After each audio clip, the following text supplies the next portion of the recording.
Okay, awkward silence. Done. Over with. Hi, guys. I'm Carly. I'm going to be running this wonderful game of Daggerheart with these beautiful people here. Lucky for us, Jeremy seems to be absent from the channel today, which means that we get to break everything. Yay! But before we do that, we're just going to go around and tell all of you fine folks who we are. As I said before, I'm Carly Steichen, also known as Armadillo Dice. I make shiny math rocks, and I play games, and sometimes run them.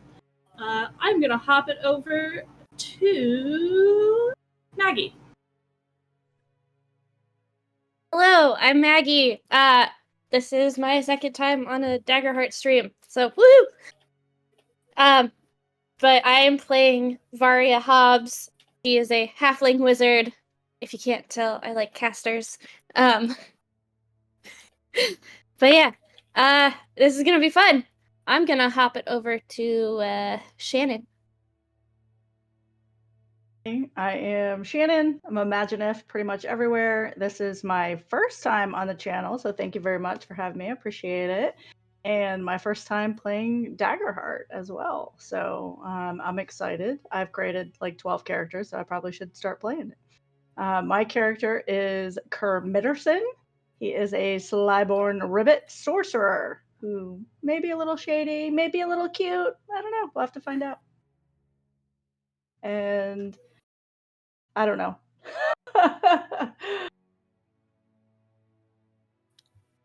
Am I supposed to fling it? I'll go. Yes. Hi, I'm Rage Panda Pajamas. You could call me Panda. I'm Rage Panda Pajamas on almost everything except the place called Twitter. And that's just Rage Panda Pajama because they suck. And I'm all over the place right now. I'm currently writing reviews on actual plays, mostly focusing on long running, but it's slowly going to start adding short running campaigns as well as non-actual plays. So just keep an eye out for that. And then, yeah. And then our last person. Hi, I'm Weezy. I've been around a couple of times. Never played Daggerheart before. This will be a learning experience. I'm playing Cadeo, who is a sorcerer bard, seaborn elf, sorta. And, well, we'll see what he gets up to. Awesome. With that, we're going to just dive right into our game of Daggerheart.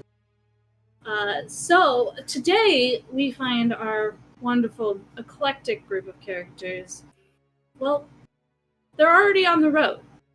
They had previously been hired out of a northern city town called Nashville by a fantastic group known as the Troubadours that are looking to make Nashville a spot well known for music within the Broken Spine.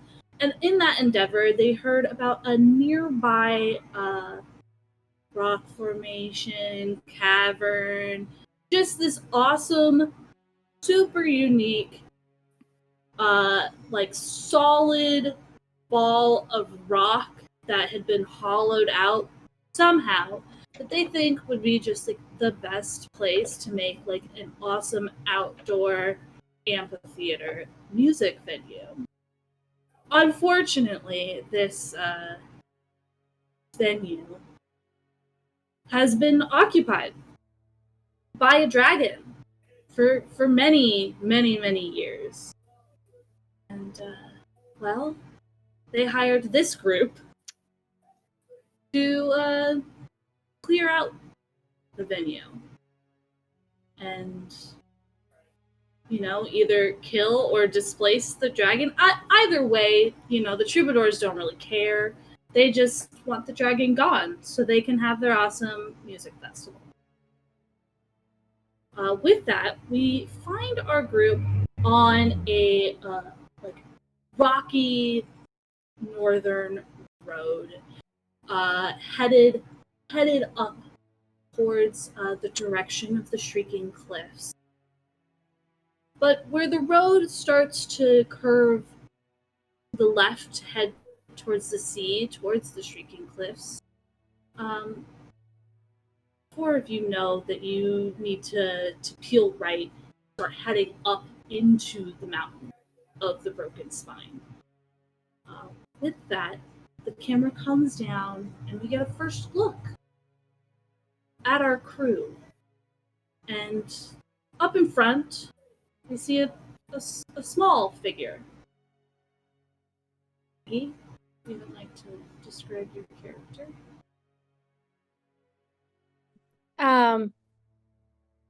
There's a very short, dark bob with severe bangs. She's a halfling. She's got pale skin, and she wears dark blue and with like bronzy gold accents. And she has a staff at her side and a whip on her. She's got a staff in her hand and a whip at her hip. But she is keeping an eye out on everything, making sure that things are copacetic, things are good, and there's no danger ahead. And also, I forgot to mention this. Everybody gets a hope because that is my halfling. That is my. So all of you should have 3 hope now because halflings have the fun ability that at the start of the session, everybody has a hope. Yes. I read my character sheet.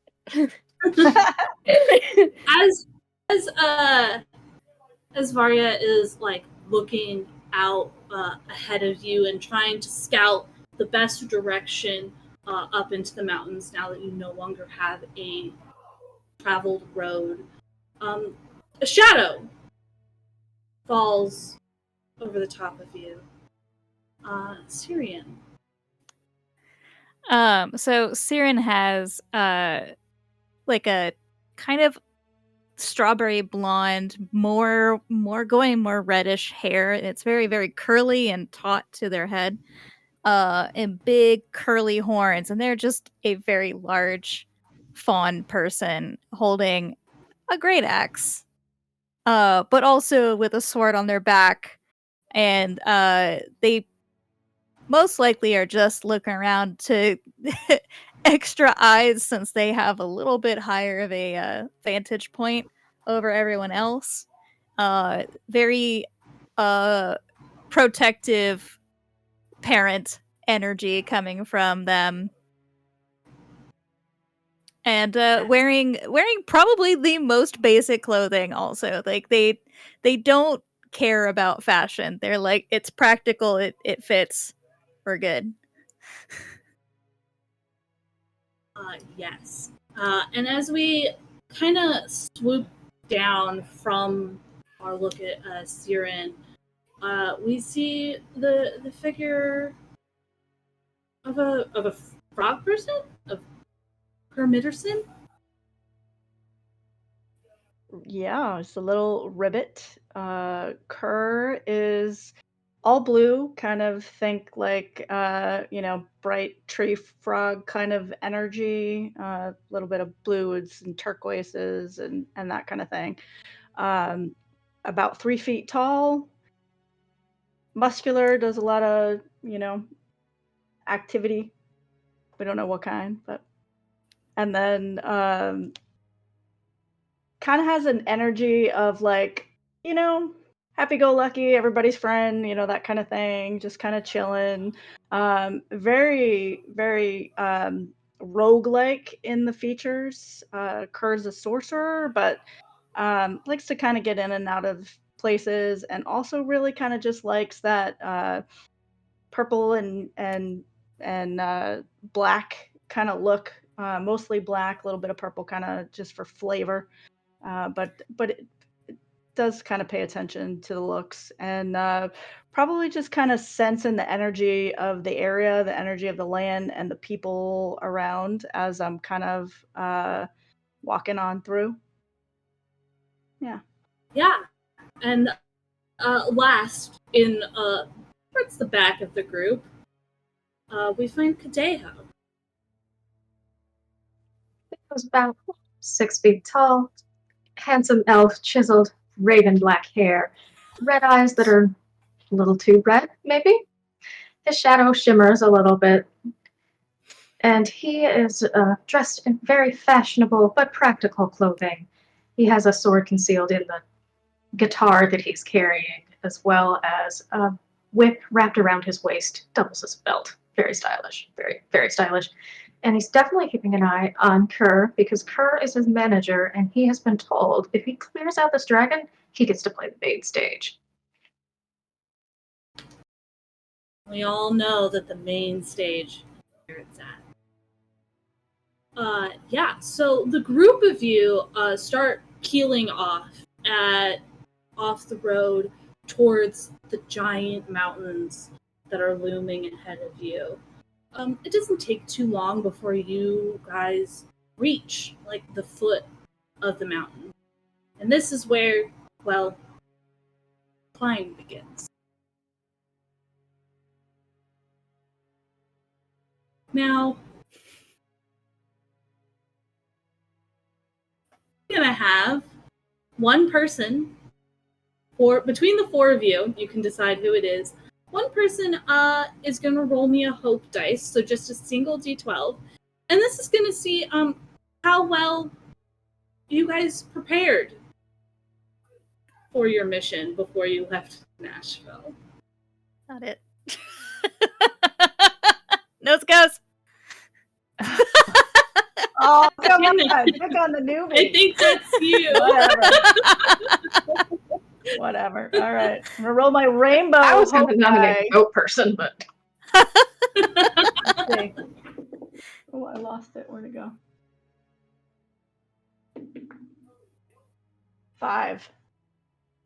Okay, so a little Just below a straight average. roll, right? Yep, it's just a straight roll. It's essentially a luck roll. It's just seeing how lucky how forward thinking your group was when they took this mission. And they the answer We were pretty is much concentrating on the concert. You know, it's going to be cool.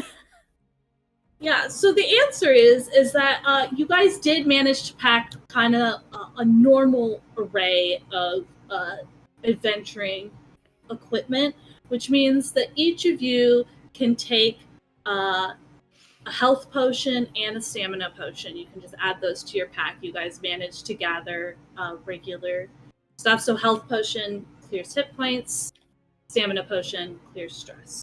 Regular ones, not minor ones. Regular Point of ones. clarification, is that on top of what we already have in our inventory? Yes.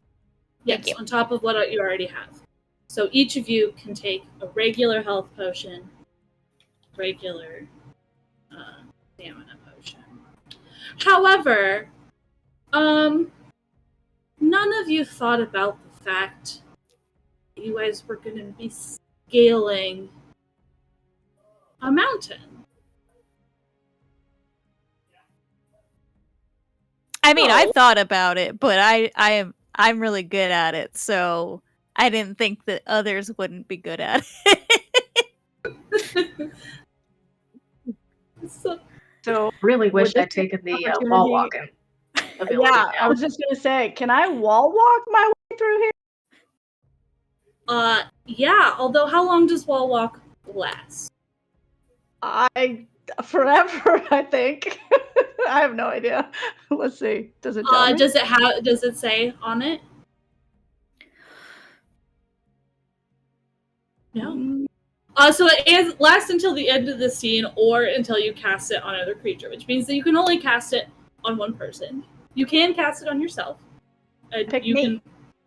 can walk up these Scale the walk cliff? up these Cast it walls on of someone else and bring them up?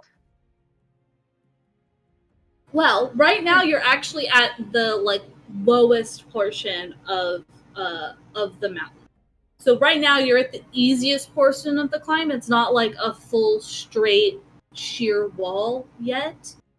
So if Who's one the of you largest? wants to take the lead, you could potentially find a path up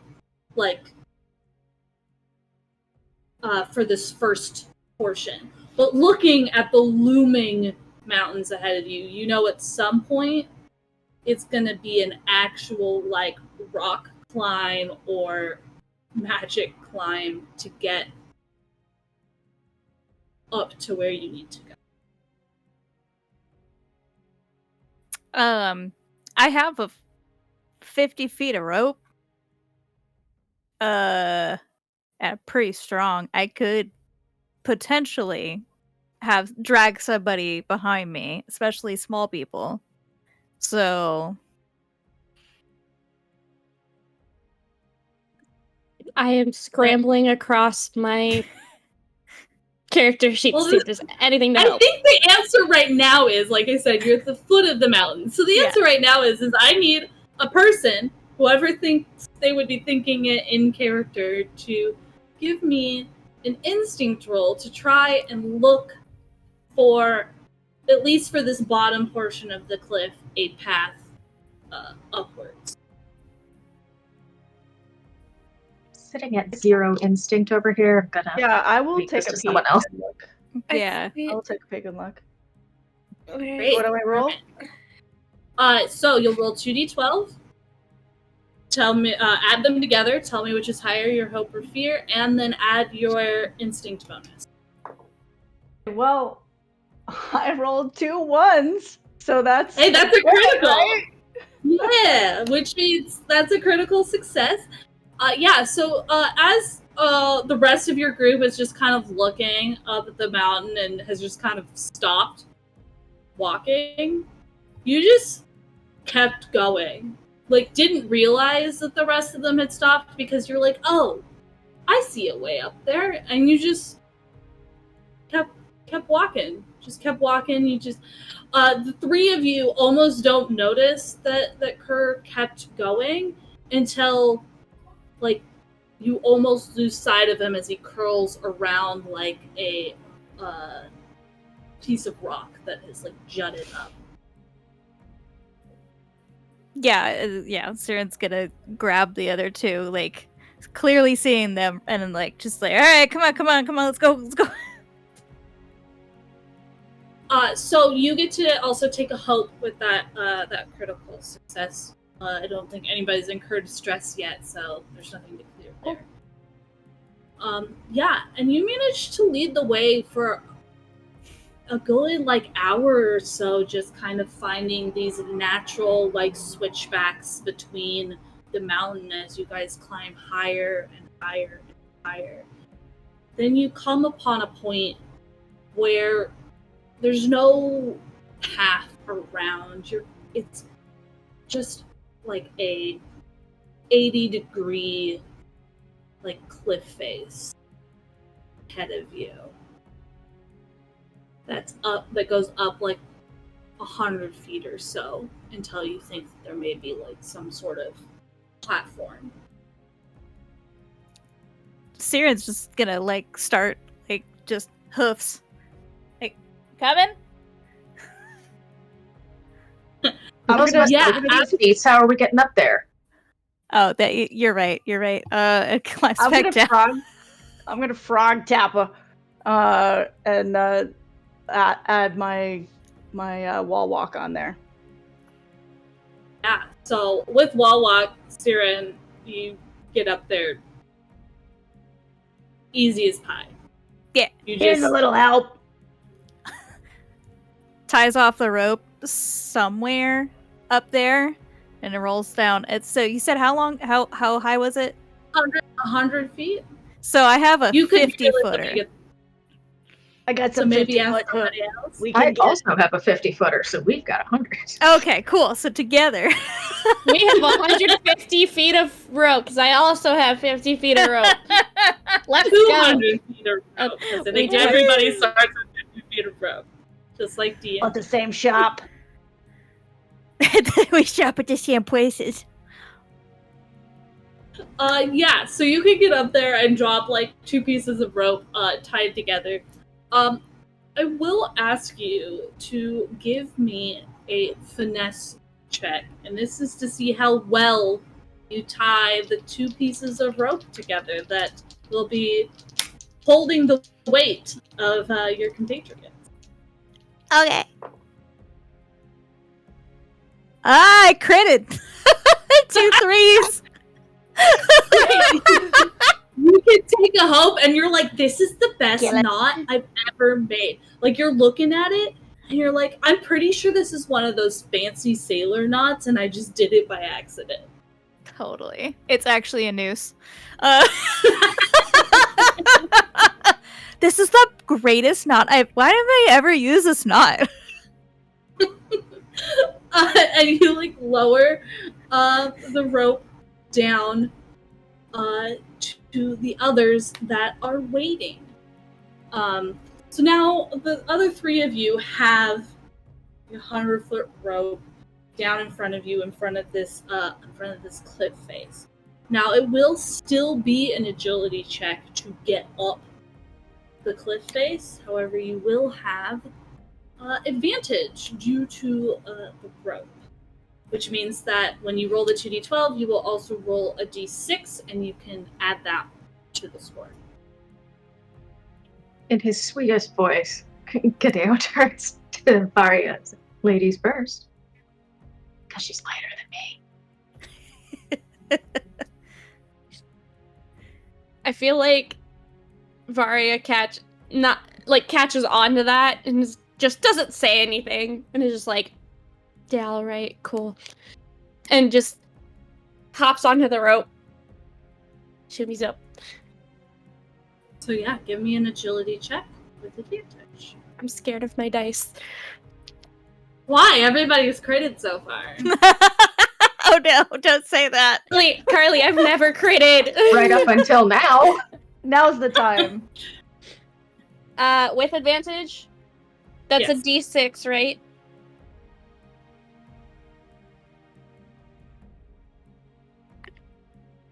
Okay.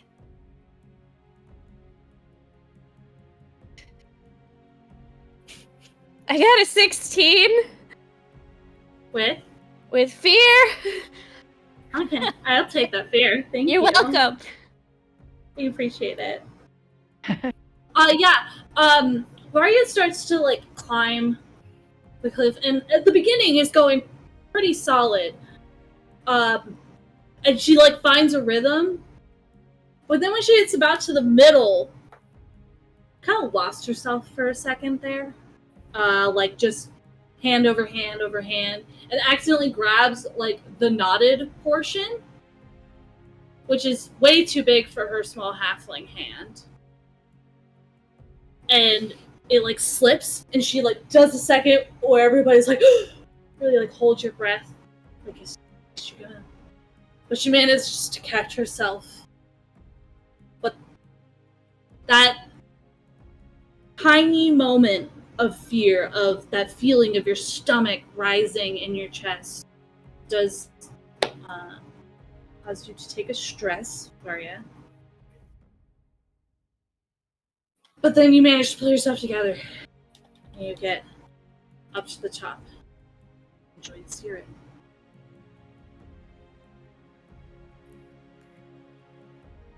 Siren will give you also a nice boost up. Like, yeah, you got it. It's okay. I'm just panting at the end of it. I went to wizard school. I know, you were a big party girl. That's right. I went to ASU. Arcane Spellcaster University. I can make that joke in real life.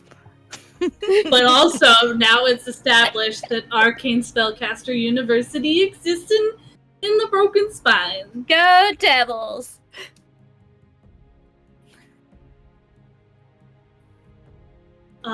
There's still 2 of you down at the bottom.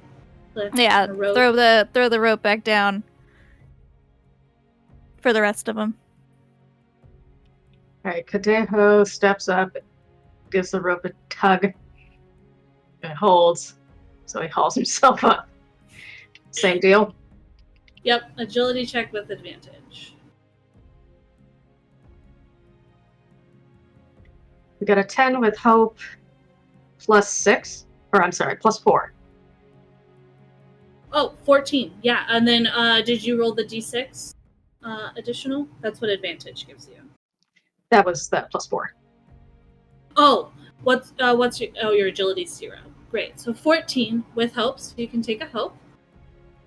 And you are climbing step over step, not quite as quickly or as confidently as Varia just did. You keep looking down, which is not the best choice when you're climbing a mountain.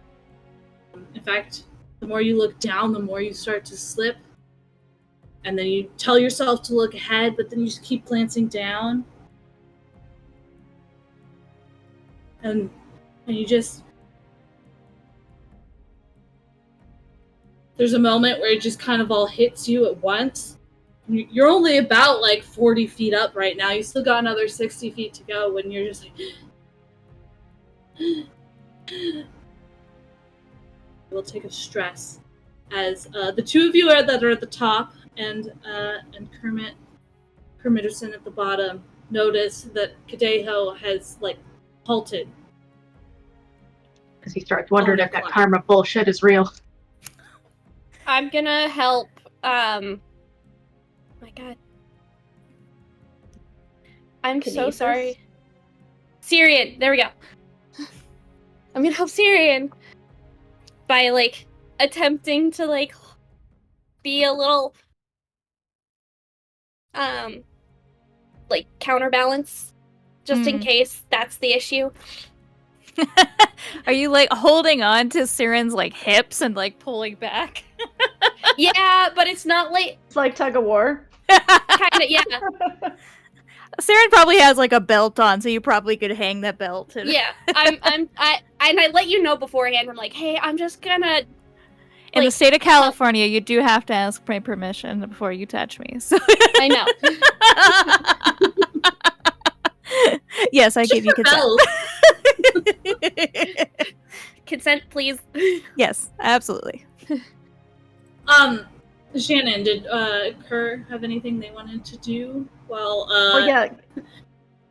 I don't know how any of this works, but I have telekinesis on here. So could I use telekinesis to kind of like push them up? I'm assuming it'll drop what I've cast already, but no. There's not like concentration, so as long as you don't try to cast wall walk again, that wall walk will stay until the scene is over.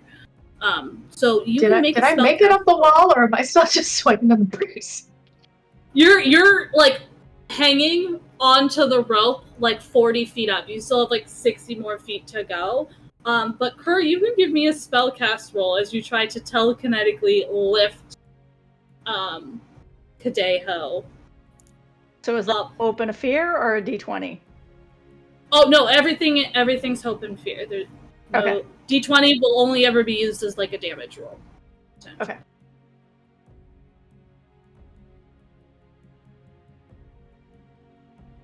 And then I add my spellcast.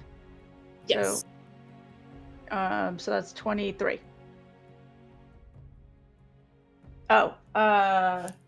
With hope. So you can take a hope. Cool. I'm pretty sure that beats your evasion, Kadeho. Pretty sure 23 beats your evasion. Yeah, probably. Yeah, easily enough, you like reach out with your magic and whoosh. Yeah, so you're just gonna kind of see Kerr's just kind of chilling down there, watching everybody climb up and do the whole thing, not really paying attention, and then notices that Kadeho is like starting to panic up there and is like, oh, and just kind of stands up a little bit, and you see just a couple little hand motions and a throw up, and there's like dark wispy energy with like little tints of like dark blue that will go actually follow all the way up and then push up and just I envision it to be like a quick like, and all of a sudden you're at the top. Yeah, the first thing that you notice, Kadeho, is the rope goes slack. And then you just see the surprised face of Siren in front of you. Hi. I take a small bow. Yes, I love it. That's amazing. I'm still holding on to Siren. You can let go now. Okay.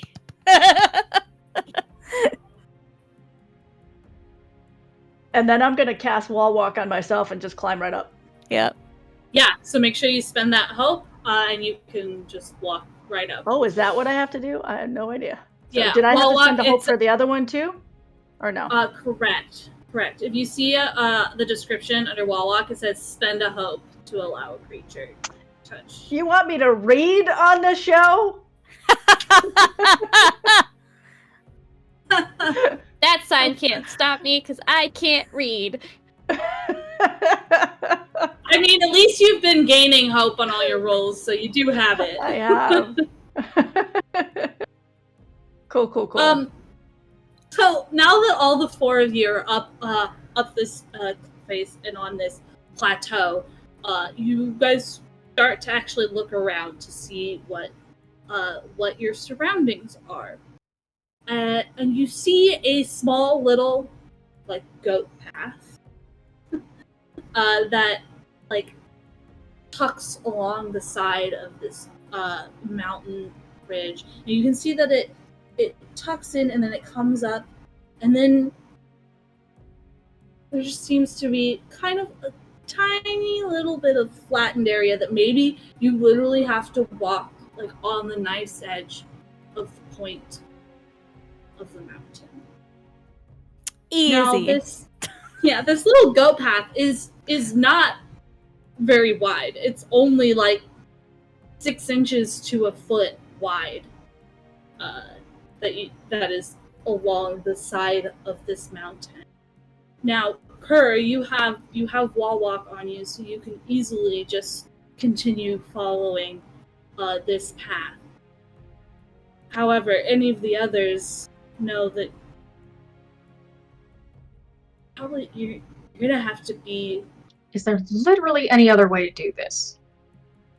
I can look around. I do have advantage to navigate harsh environments, or use my survival knowledge. So, Yeah, can I also sure. look around and see if there's anything to see that we can attach stuff to too at the same time? Sure. Both of you give me instinct rolls. Panda, you can give me it at advantage.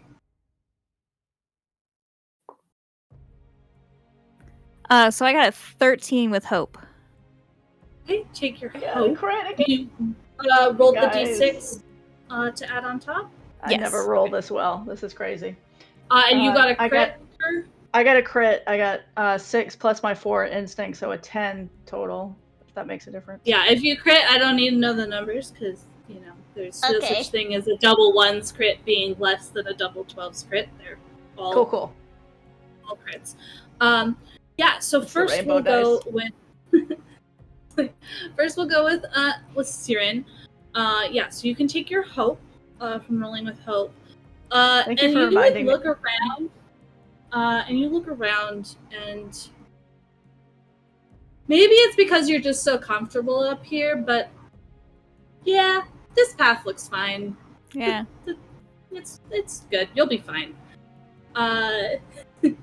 As for Kerr, you look for anything that might assist in your travels, and you notice that there are like pythons that are have already been hammered into place along this goat path that you could potentially tie rope along to assist the people behind you.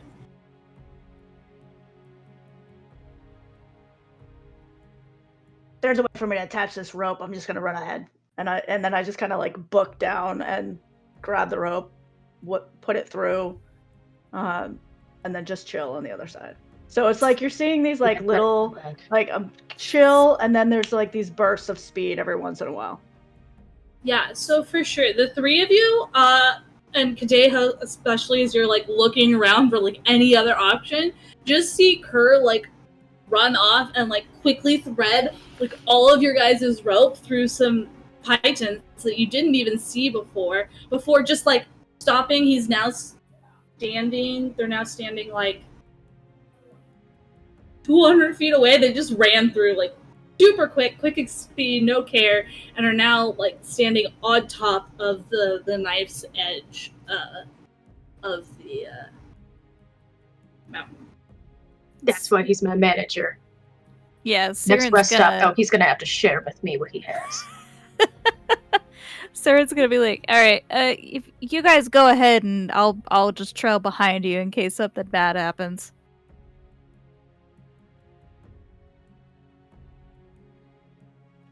Deho grabs a hold of the rope and tentatively scoots his feet along step by step. He doesn't pick up his feet. We're sliding. We're shimmying. And he's humming the whole time. Eyes tightly shut. Yes. Humming the Especially same after thing on the last other time, end. looking down was just like wrecked all of it. Yeah, you can give me an agility check at advantage.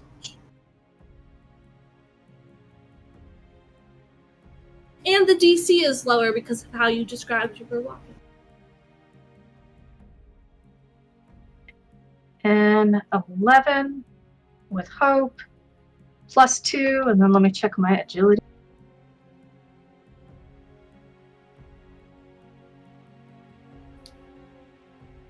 +1 additionally. Okay, so 14 with hope. Yeah, it's slow. It's very slow. It takes like at least a half hour.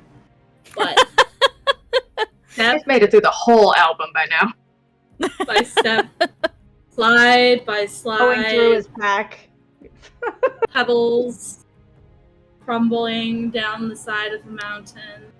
So there's a moment that Kadeho is like having like one of those TV moments where they're just like super intense, and Siren's like, You got it there, bud?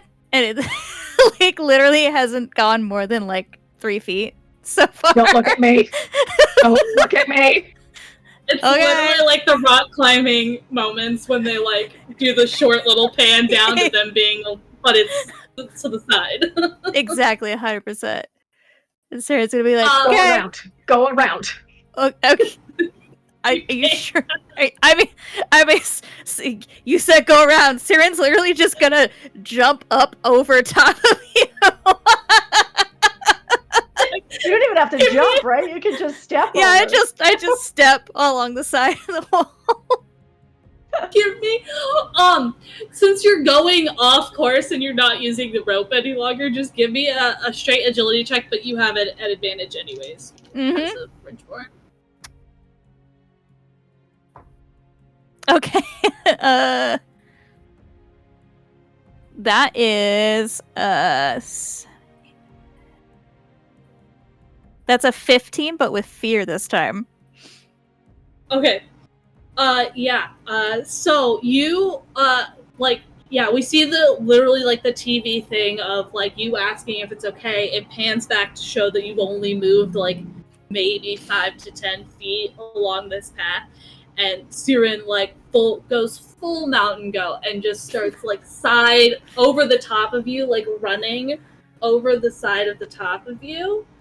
But as they do that, one of their steps like releases a chunk of rock, like it wasn't fully, and they're fine, like they're just fully going, but like a chunk of like rock just slides down right towards you, Kadeho.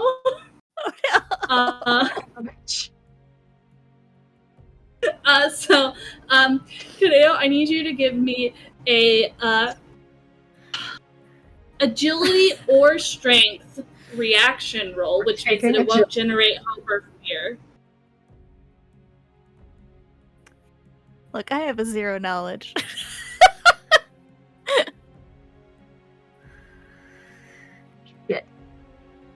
We've got a 5.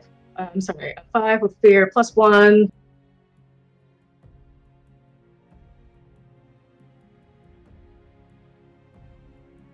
Plus, okay, so a total of 7 with fear. So this piece of rock slides down and just like comes out of nowhere and just whacks you like in the head, and you like your feet fully release from the ledge, but you were holding onto the rope, and so you're now just kind of dangling, like laying against the side of the tower for your life.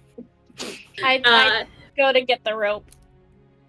Yeah, I mean the rope was like tied in and weaved into the piton, so the rope is holding your weight, which is why you're not sliding down the mountain right now. But yeah, you're fully laid against the rock, and you just got like whacked in the face with the rock. So you are going to take 1 hit point and 1 stress as you're just like hanging on for dear life. Siren, you don't notice. You don't know this has happened. You're like running along the side of the wall, the cliff right now towards Kerr. Kerr, you can see that there was some sort of something that happened, but right now Siren is in your way. So the only person that really knows what happened besides Kadeho is Varya, who is about 10 feet from you right now. And is too nice a person to laugh her ass off. I'm gonna run up and attempt to pull Kadeo up, but also just be like, hey, help!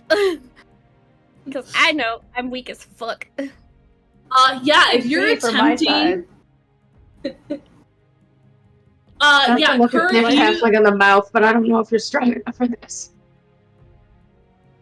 Sorry, Kerr, were you asking what you saw? Because you can't see much of anything. You just know that something happened, like you saw some movement, but right now Siren is blocking your view of what is happening.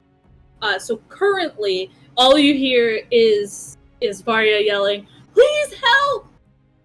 and a happy Siren kind of running towards you. But since you are currently helping in this moment, I will need a strength check from you. It's gonna go real well, guys. Kadeho, you can spend a hope to assist them, which would give you advantage on the roll. So you're spending a hope, so I get advantage? Correct. Very much so. Okay. That didn't even land in the thing. Hold on. That's a 3. Okay. So, that is 19 with hope. Yeah. You can take the hope, and you manage to, by using your intelligence, you use the pitons and manage to lever the rope over the pitons to help assist Kadeho back up to being toes on the ledge, holding the rope. And that is the view that the two of you, Kerr and Siren, see when Siren finally makes it to the knife's edge at the top of the mountain. Kerr and Siren can see Kadeho and Varya just kind of right next to each other and just kind of looking at each other. Oh my god, they're bonding. It's so cute. You were in the back. What happened there? I don't know. He told me to go around. Probably nervous. Yeah, probably. Yeah. You know what? I think I was in the way, actually, of the two of them. I think that's really what it was. They maybe needed to get a little closer. Yeah, Varya is death glaring Syrian so hard right now. Do I say that? You can't hear that conversation, but no, I'm just death glaring Syrian right now. Kerr, you can definitely see the intense stare of Varya looking at Siren right now. Deho just brings out a Gene Simmons tongue and licks the blood off his own head. You do manage to continue your slow and steady pace across the ledge. It does take you like a half hour to get up there. Don't spend, what, 2.5 hours? I've made it 10 feet. I need an agility check from Varya, though. With advantage. With advantage? Yes, because of the rope. Thing is going on too. I'm just kind of not taking my eyes off of Syrian, but also I am pulling things out of my pack, and basically I'm just kind of getting together the little let's call it green room package that I would put together for Kadeho on like after a crazy tour or something like that. If they were having a stressful day or whatever, there's this like little kit of stuff that I would be putting together. And in one of those things is what makes me speedy. Jackie's feel good juice. So you said agility? Absolutely. Yes, agility. I have a -1 to agility, guys, just as a heads up. Please don't fall and die. Yes. I got a 6 with hope. Okay, well, you can take the hope. Yeah, you guys are getting towards the end, and you're following like the slow and steady pace of Kadeho. When like you're at the end, so you stop thinking so hard about it, and you take a step, and you step on nothing. You like weren't looking where you were stepping, and you just stepped on air, and you start tumbling. It's that one scene from My Hero Academia where he just starts falling face forward. He's like, "Well, this is it, guys." So I need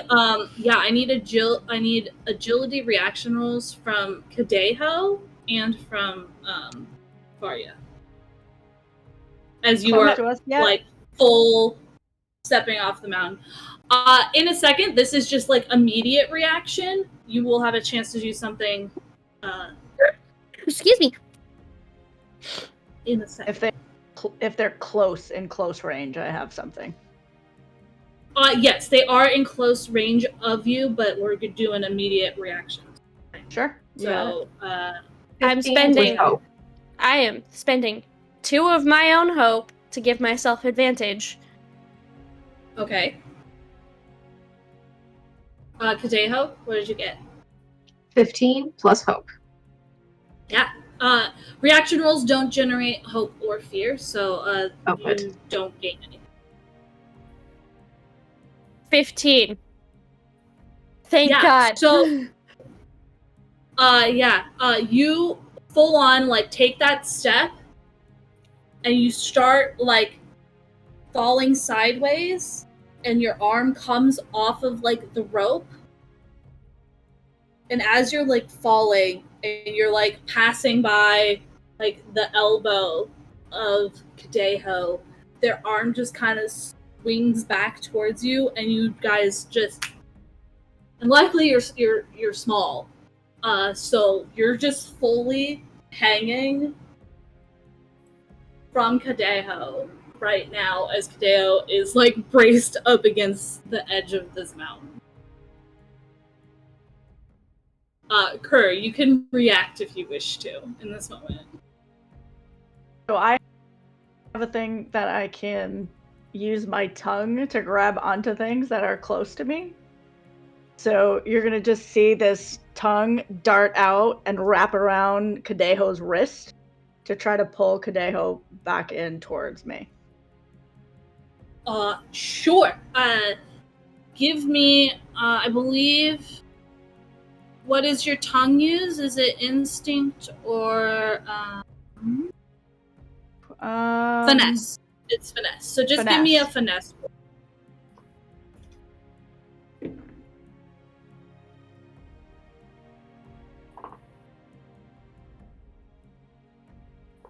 18 with fear. Okay, yeah, your tongue lashes out, wraps around the arm of Kadeho that is still holding the rope, and pulls both of them like a long, like, train, flying towards you and Siren. I need Siren to make an agility reaction roll, please. I'll catch you. As these two bodies are just flying towards you. Somebody catch me!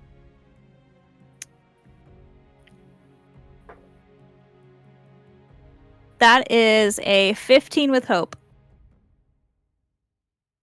Yeah, so they're flying towards you, and you manage to kind of just reach out and grab where their two hands are clasped, and just like catch them both right in front of you while still maintaining your perfect balance on the top of this mountainside. And then I pull him in for a hug, and I'm like, man, I love you guys too. As you're hugging them, all four of you hear this like crackling wind that's just moving closer to you, and before you have a chance to react, it's just like blowing into all of you. I need all I need all of you to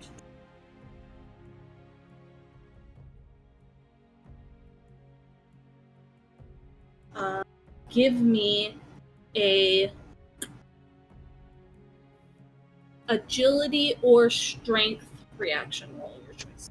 Because both of those are great for me.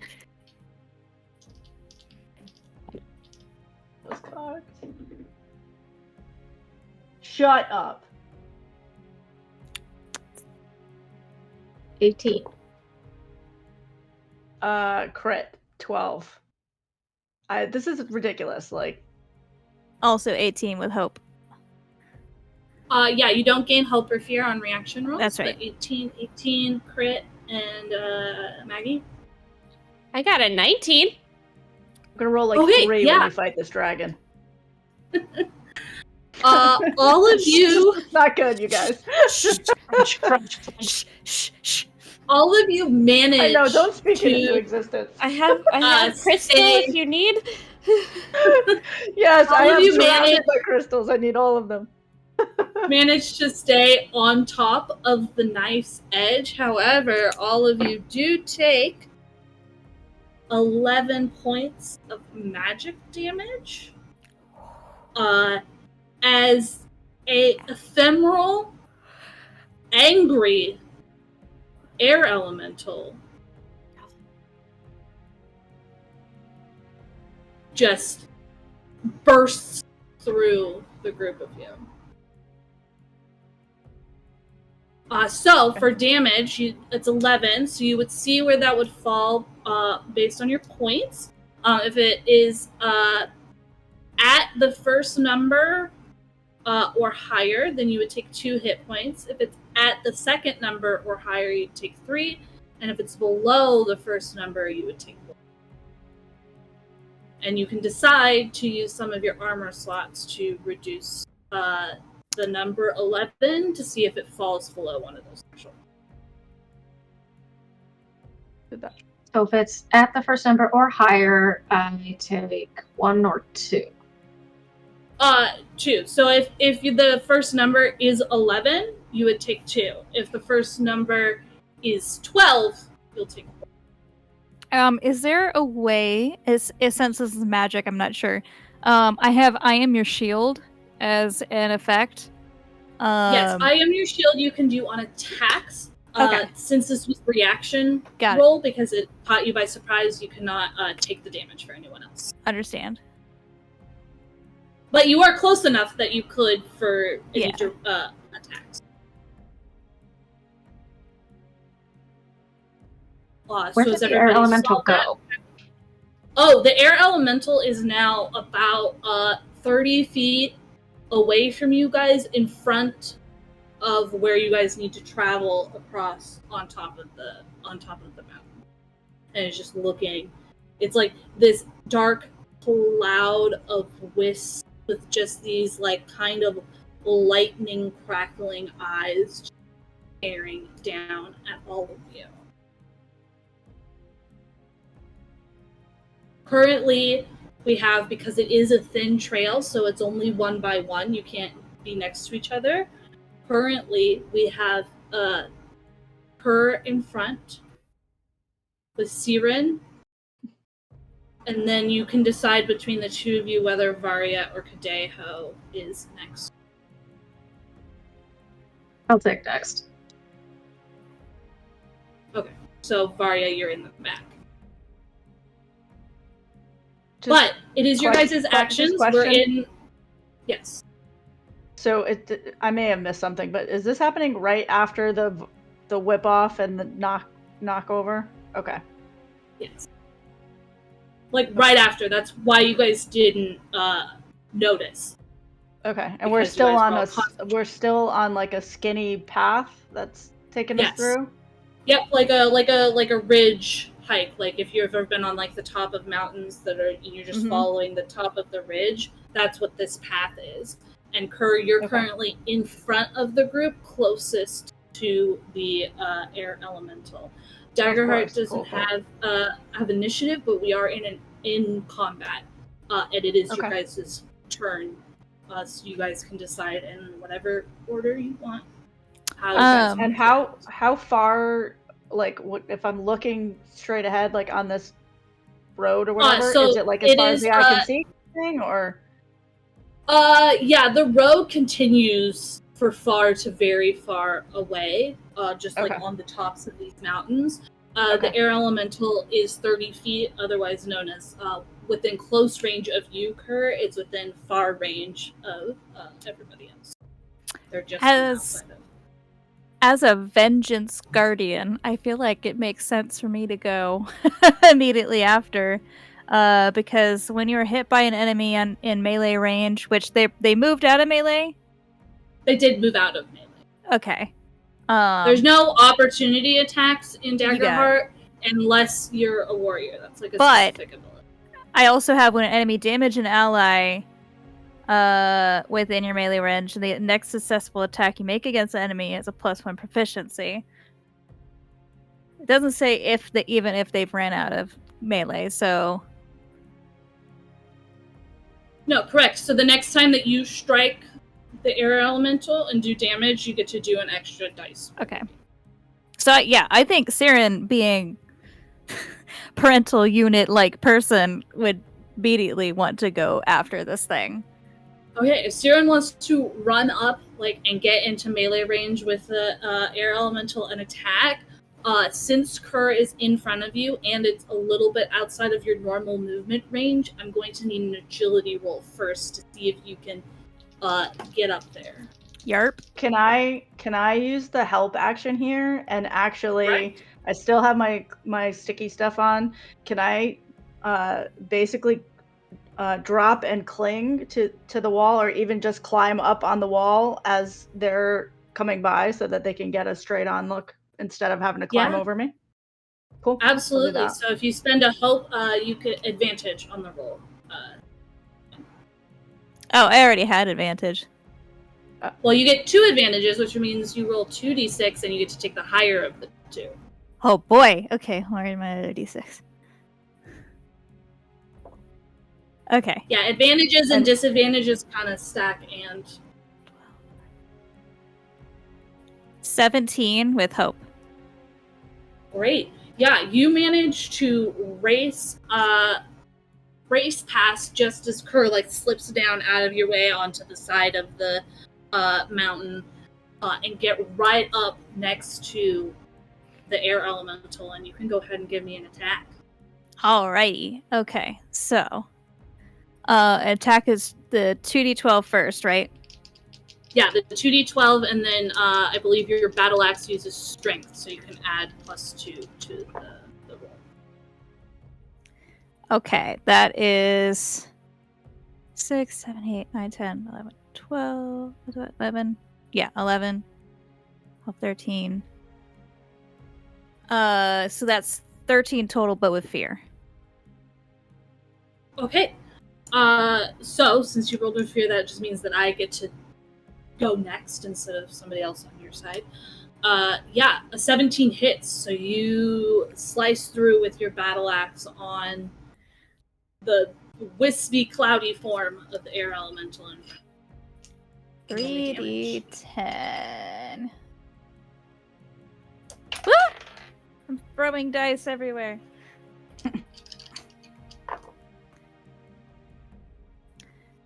5, 6, 7. That's cocked. 8, 9, 10. So that makes it 15. Okay, 15 damage. Yeah, you slice into it, and you see like the smoke like separate for a second before it starts like forming back together. But you do see like one tiny little dark spot.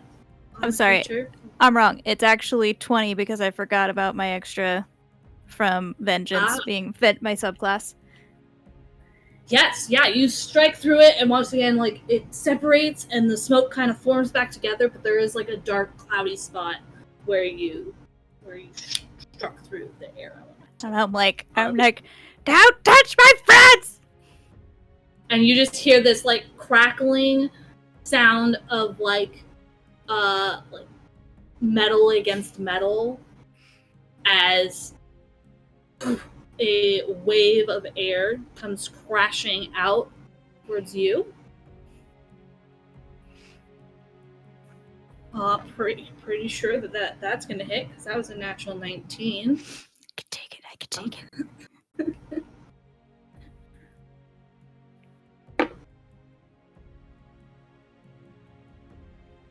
13 points of magic damage, and you are flung back away from the creature, so I need you to give me an agility reaction roll to not fall off the side of this cliff.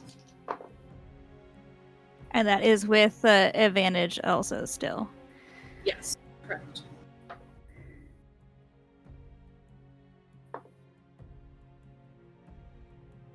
Okay, so that is 8, 9, 10 with hope.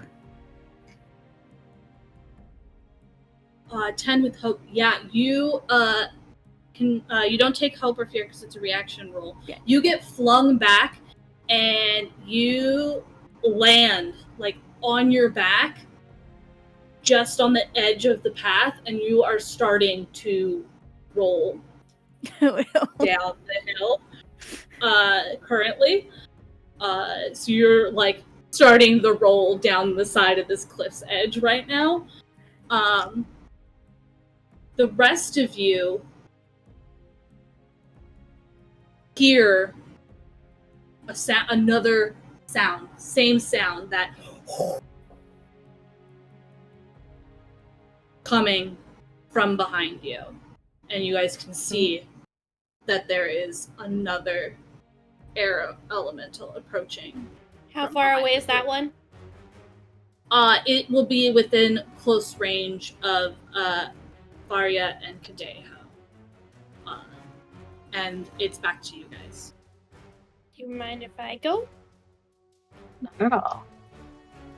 Fireball!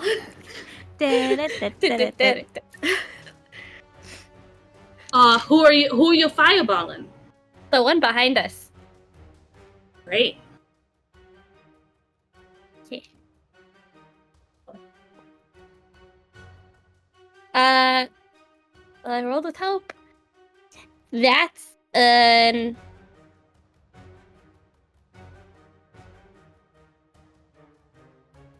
I'm confused. What? So I roll, and then they make a reaction roll?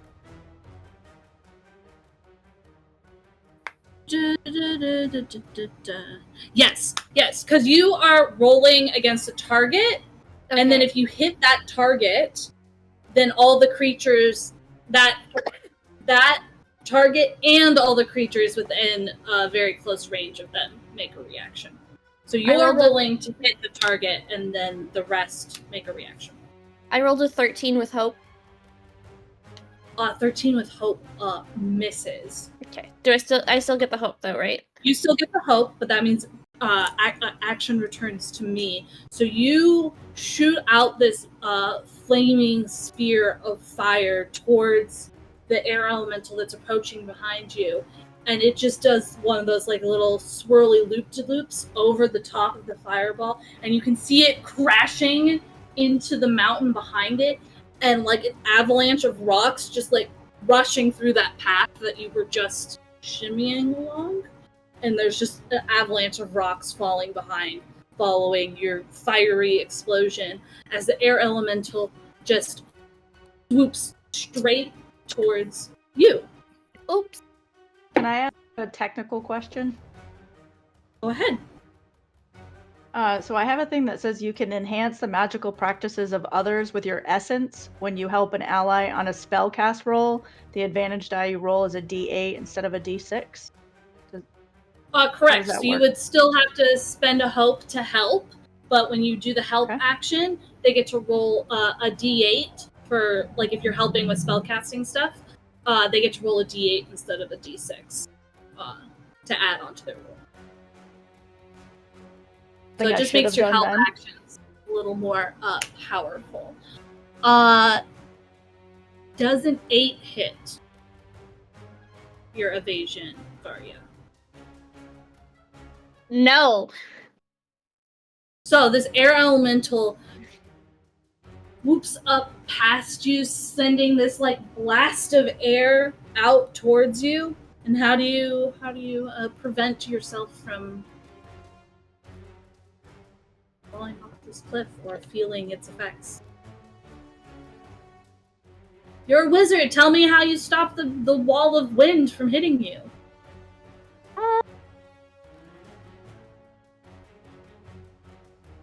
I'm going to bend that hope. Or spend the hope that I just got to create a construct and put it right in front of me. Okay, no, you can still do that on your turn as an action. I'm just saying, how did you not get hit? Like, paint the picture with your words of how you didn't get hit by this attack. Do it. I just dropped down to the floor. There you go. Because, I mean, you're a wizard. You can use a magic shield. Like, paint a picture with your words. Tell me what you did so you didn't get hit with this blast of wind this air elemental tried to hit you with. I dropped down to the floor and I kind of tried to take Kadeho down with me to like, hey, duck. Yeah, so you drop and this wind brushes straight over the top of you as this air elemental swoops past you and continues out and is about 15 feet away from you, like above the mountain tops. That's back to you guys. Currently, we have Varya crouched down on top of this path. We have Siren beginning to tumble down the edge of the mountain. And Kadeho and Kerr are standing there. Oh, Kerr running. Yeah, when Kerr got out of the way, Kerr was just trying to get far, run, scamper up the mountain. Yeah. Oh, where are you trying to go? Because you currently now have air elementals on both sides of this like path. The best way to get away would be to like scamper down the mountain because you're on top of it right now. Oh, I'm on the tippity top. I thought there was more above us. No. Currently, like in terms of like where you're at, you guys were like right on the top of this ridge, like on the top of this mountain. It's one of those like narrow pointed. Yeah. Yeah, but there's got to be a wall up, right? If it's a ridge, otherwise it would be flat and I could just walk out. So there would be a wall that would still have to go up, no? No, right now you are like on the because it's not just like a pointed mountain, like a one with like a single point like Everest. It's more like if you've ever seen in Scotland where it's like a continuous top of a ridge, like series of mountains. So yeah, you could use your wall walk to like come down so that you're down and away, looking up at both of the here. You can attack one of them if you want to. Yeah. I'll what am I gonna do? I think I'm gonna use my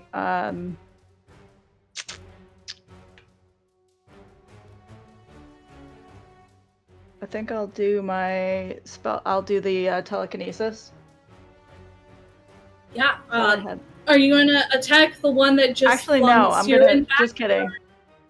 Just kidding. I'm gonna use my my staff, and basically you're gonna see just wisps of swirling black and purple energy that is gonna just fly out of my staff and go right at whichever one is closest to my people.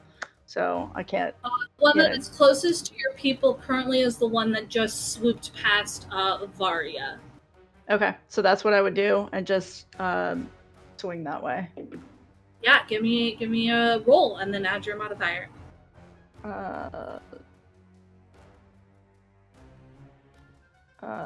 12, right? Yeah, 12. With hope or fear? Fear. Sorry.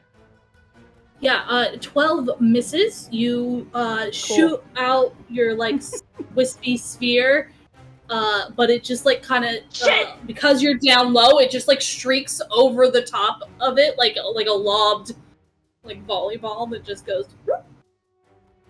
You can kind of see it like in the background, just kind of diving down below the line of the mount. In response to that, the creature that was that you shot at kind of looks at you, but then looks back at the person that shot the flaming sphere, and goes in for another attack on Varia. That's 17. That one hits. That is 12 points of magic damage, and you are flung back as well, so I need an agility reaction. Oh, great. This is gonna go so well, guys. I believe in you. 11. Yeah, so you get flung back, and you also land on your back, and you start tumbling down the other side of the mountain, like right next to where Siren is. So now both of you are tumbling down like opposite sides of the points of the mountain. Jeez. Bye, Siren. Don't leave me up here alone. Bye. Yes, currently the only person standing on top of the ridge is Kadeho. Speaking of, how close are they? We're like very close, close. So the one that Siren attacked is just outside of close, so it's technically far. But the one that just attacked Varia is within close. Oh, boy. If Kadeho would like to do something. Can I step forward? Like, what's it going to take for me to get very close? Yeah, you can. It's currently like out, not like directly in front of the path. It's like out over the mountain, but you can like scooch along the path forward a little bit and get yourself within like very close range of it, so that you're just like parallel. Okay. Kadeho is going to try and hit it with his whip at the. Is this the one that has actually taken damage? No, this one has not taken damage yet. All right, so he's gonna hit it with his whip. How do I do this? Yeah, you roll the 2d12 and then you add your modifier for the whip, which it should tell you on your character sheet. And then if you hit, you will roll the damage.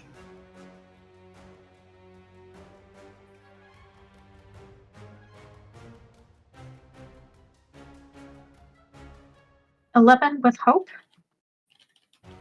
You can take the hope, but you like move, you like shimmy down the side of this path and like reach out and try and like crack your whip through the air elemental, but the raging wind around it kind of just pushes it away, and it like cracks off to the side of the air elemental, and no contact is made. So that air elemental just swoops straight towards you. in response. That's an 18. Does that beat your evasion? Okay, you take 9 points of magic damage, and you are also flung back, so I need an agility reaction roll. I think it's gonna be really short, guys. On the wall watching you all die. You guys rolled all your crits like way too early. Apparently. 14. You get flung back, and you land like on your back on the path, but you're not like tumbling down. You can just see like on either side of you, Siren falling down one way and Varya falling down the other way, while you were just like flat on your back, like wind knocked out of you.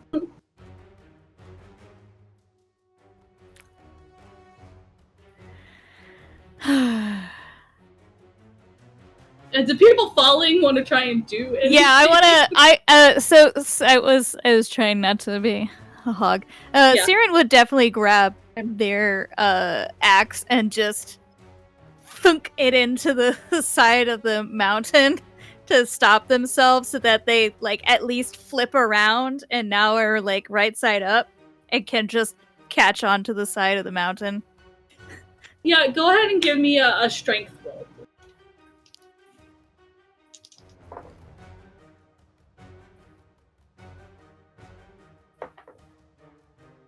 That is a 12. All right, that was hard to read. With hope. With hope, yes. Okay, take the hope, and yeah, as you're like tumbling, you manage to smack and lodge your battle axe into the side of the mountain, and you're now just kind of just laying up against the mountainside, hanging onto the battle axe. And you can just see Kadeho on their back, like at the top of the ridge. Okay, so they're not falling down; they're just on the top of the ridge. Okay. Yeah, they're just on their back on the top of the ridge. And I think they're gonna just start their getting back up there to try and get another swing. Yeah, at this. You're starting to climb. Yeah. The mountain. Currently, Varya is like tumbling down the mountain towards you, where you're like standing. Try to use my tongue action to do the same thing. Try to get around the wrist. Freezing.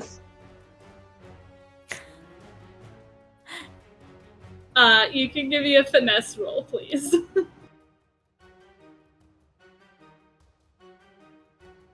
That's pretty good. Finesse. 19 with hope. Take that hope, and you manage to like grab as they're tumbling. You time it like perfectly so that your tongue curls around their like flailing arm and pull them towards you. And now you're kind of just like holding. They're small. They're halflings, so you're just kind of like holding them in place next to you. Can I modify that a little bit and at the same time use my time to pivot in my experience and basically grab with the tongue and fling with my telekinesis at the same time and try to like fling them up ahead on the path? So sure. I'm just kind of like quick. Give me another spellcast roll to see if you can land them like up on the path. I'm not even kidding you. I should have a camera on this fucking dice because this is ridiculous. I trust you. I just rolled 2 7s, you guys. Nice. So you I don't even know what's happening right now. Let's go to Vegas. At least somebody's rolling well. Minute we have to go. We cannot pass go and collect $200. We need to leave right fucking now. Yeah. So you can take a hope and clear a stress. And Varya, you feel the tongue start to tug you, which pulls you out of your like rotational spiral, and then you feel this like brush of magic like quickly guide and like set you up nice and gently like next to Kadeo, just standing on the top. I feel like a yo-yo. And as And you're going, sorry. I don't know what kind of roll this would be, but I feel like Varia would have to roll. I know it's a Constitution roll in D&D, but in this game, I don't know what it would be to not throw up. Just roll me your fear dice and tell me what you get. I rolled a 3. Yeah, you hold it back. Like, you land up there, and there's a small sense of vertigo before you refocus yourself on the 2 air elementals that are on either side of you. I'm probably still looking a little green. At this point, has Siren made it back up to the ridge? Yeah, you you get up and climb up and stand up and see Varia just standing there in front of you. And where is the air elementals? Are they still flanking? Yeah, like so on the other side? So they're both within close range, just on either side of the path. Okay. Then yeah, I'm gonna go for one that looks like it's the biggest immediate threat to my friends. They both look similar in threats. However, only one of them has been injured, and that's the one that you already hit. I'll hit the same one then. Yeah, I'll re-hit the same one. Cool. Then yeah, I'm gonna run up to it and give it another battle axe. Whack. Smicky smack. Schmicky schmack. And that is 16 fear. So a 16 just misses. Okay. As you go and swing down with your battle axe, just kind of scoots back out of the way. I can mark a stress to take advantage on the attack roll as a reckless. Yeah, go for it. I'm gonna do that. Avantage. So that'll add a 2.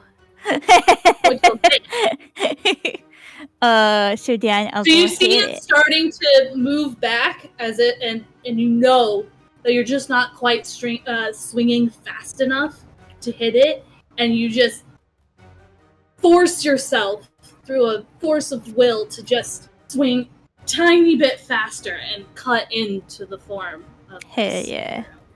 And then I also have kick on a successful melee attack. I can mark a stress to kick myself off the target, so I can do actual extra damage on that. Okay, so I'm gonna do that. Yeah, do all of that. Just make sure you mark the stress. Yeah. Okay, so that is 8, 9, 10, 11, 12. Oh god. 13, 14, 15, 16, 17, 18, 19, 20, 21. And then a 2d6s on top of that. I hit hard. I never get to play melee. And that is 6, 7, 8, 9, 10, 11. On top of that. Wait, what did I say? Who does math for me? You said a lot of numbers. I'm sorry. Sorry, it's okay. Okay, hold on. I'll do the math. So, 4 plus 8 plus 9 plus 5 plus 6. 26. 32. 32. Okay. Plus some bonus points because I did math after working for 16 hours today. Bless you. Yeah. You swing into this air elemental, and you manage to hit directly in the same spot that you hit beforehand, and just cut this giant, like, dark gray swath out of the creature, and you can tell that it is in pain as it just screeches at you. You did roll with fear, which means that it's back to me. So this just charges straight through you. Yep, that's a natural 19. That's gonna hit. Mm-hmm. For 11 points of magic damage, and I need an agility reaction roll. I critted! Yeah! Yeah, so, you get flung back again, but you learned your lesson, so you managed to reorient yourself and just land, like, perfectly on your hooves. Like a cat. Back next to Varya. I superhero pose. The other, other- that's a great sticker right there. I might make that. I'm writing that down. The other air elemental swoops up behind and moves straight into Varya. Of course. Back to back with Siren right now. That's going to be a 16 to hit. Is And it me? you said they're really close to me. Yeah, you go right next to each other.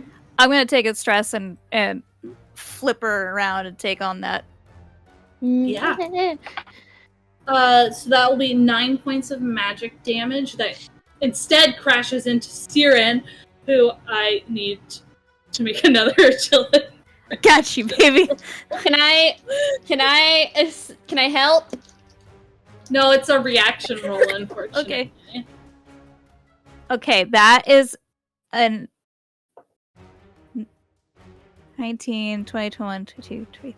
That's a 23 with hope. Yeah, you don't gain hope or fear on reaction That's rolls, right. but I yeah, always you get forget.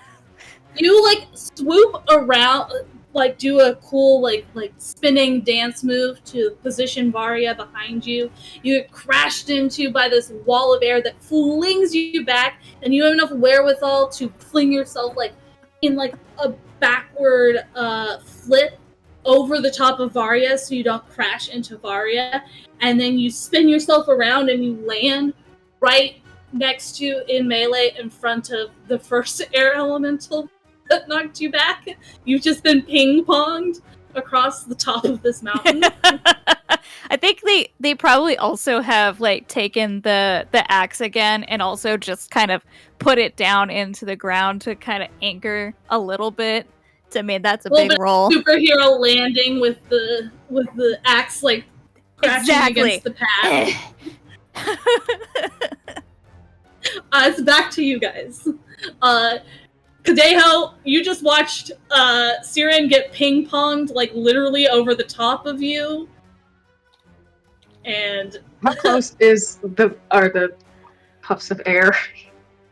there's an air elemental right over the top of you right now. Like just like you'd stand up and you'd be inside of them. I want to jab it with my... Wait, is this one been injured? This one has not been injured.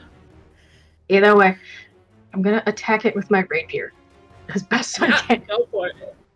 I have extra hope if you want to buff up that attack. Yeah, Sure, spend I a will take hope. it. You can roll with advantage. Oh, I was gonna say if you want to do a combo move. Oh, combo move, tag team roll. Do you want to initiate? Yes, a let us tag do team that. roll? How do I do that? So one person spends 3 hope, and the 2 of you get to do like a combo move.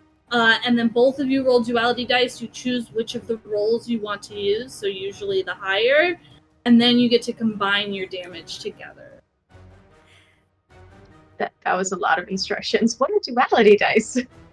So Duality dice you're are hoping the fear. 2d12s. The 2d12s are called duality dice. It sounds like Varya is going to initiate a tag team roll. So Varya, if you spend the 3 hope, and then if Varya and Kadeho want to explain how they're combo moving on this air elemental that is over the top of Kadeho right now. And then both So of you roll attack rolls. I see Kadeho start to draw his rapier, and I reach. Am I close enough to like? Oh yeah, you're like at the head of Kadeho, like you were standing right next Okay. to Kadeo. So I touch his rapier and I invoke Power Push on his rapier. So when if the rapier makes an attack, or if one of us is successful, it will push back. Hold on. Let me make sure that I'm reading it. It pushes back. Nope, you're correct. And it does damage. Yep. And it does damage. Yeah. So the both of you can roll an attack roll.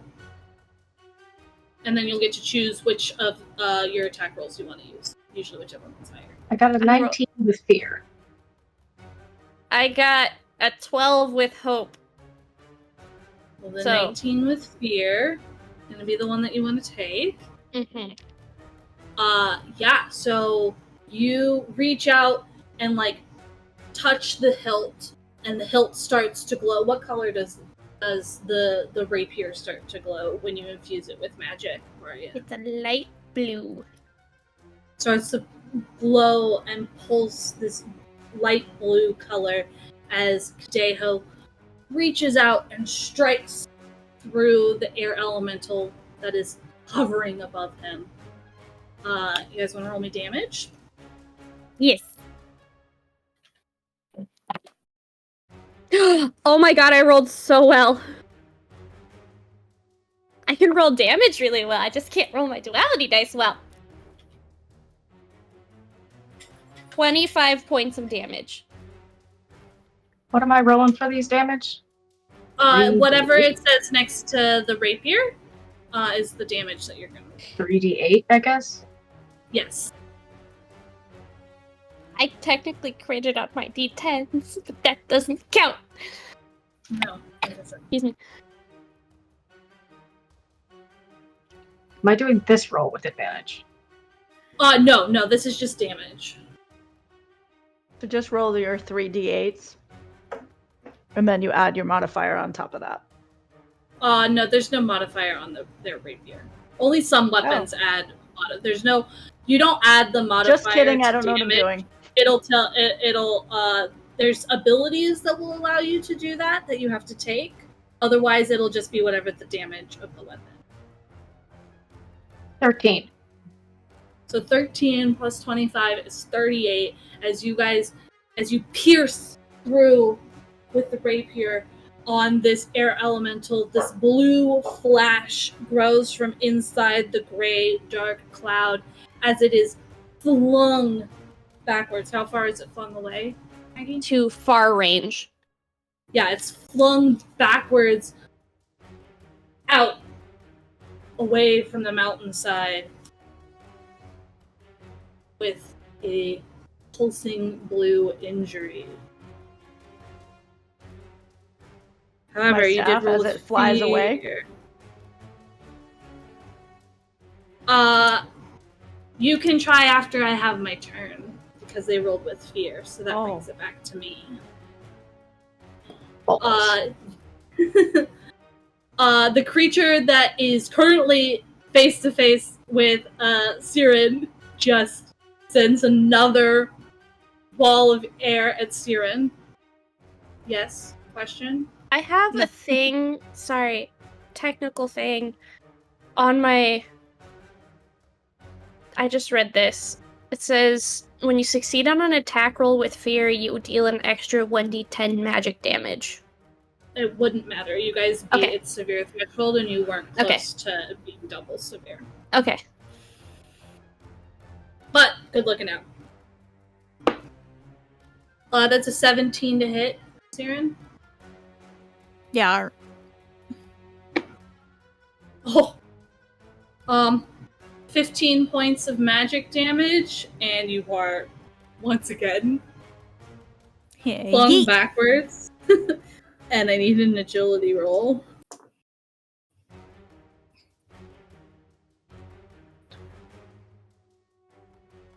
So that is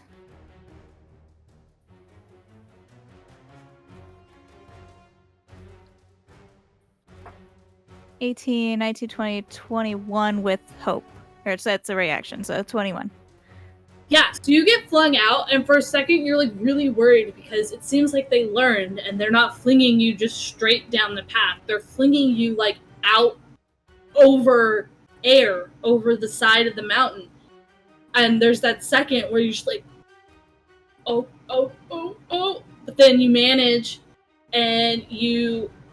to catch the side, like full on mountain goat. You like brace yourself with your hands and your hooves and like catch the side of the mountain as you're like down the side of the mountain, like just clinging on between your battle axe and your hooves braced against the minute ledges on the side of the mountain. As Kadeho and Varya see just the disappearing figure of Siren over air, you feel a rush of wind from behind you as the creature that you just sent flying off seems to just direct a wave of wind towards the two of you, and I need both of you to give me agility reaction.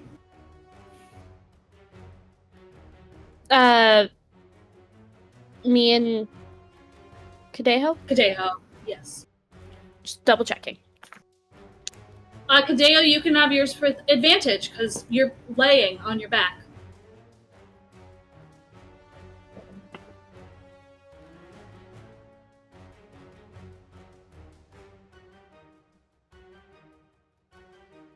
Good.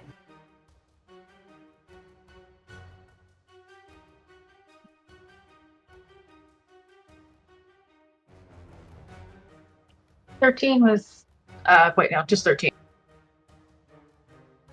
Yeah. You feel this brush of wind, and you like almost unthinkingly like turn on your side to like brace yourself against it, and you start slipping down the mountainside. Siren, you can see Kadeho is starting to roll towards you down the mountain. Oh, can I spend a hope to like grasp the butt cheeks? Okay.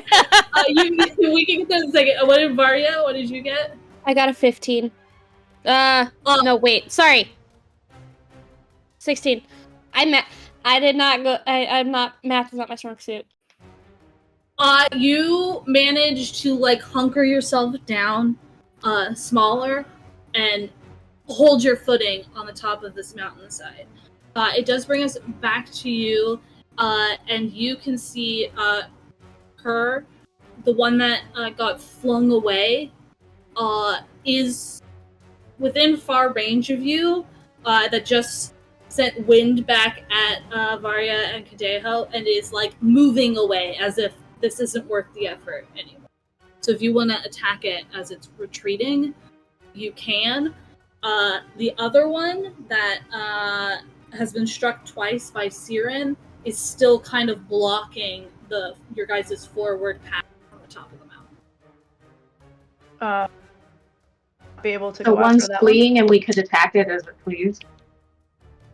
The only one, unless you have something with very far range, that you guys could potentially attack the one that's fleeing if you have something with very far range.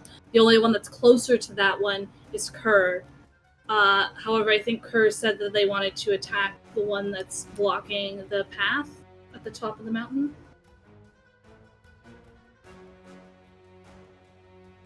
On, then I'll go after the other. But I may have missed a little bit of what happened, so I just want to make sure nobody's actively falling right now, right? Everybody's safe? Kadeho is, but down the opposite side of the mountain from you. On the side Over that you the top saw of the mountain? that you. Okay, so you are like down, let's say like the left-hand side of the mountain. Like if you're looking down the path direction you want to go, you are down like the left-hand side of the mountain.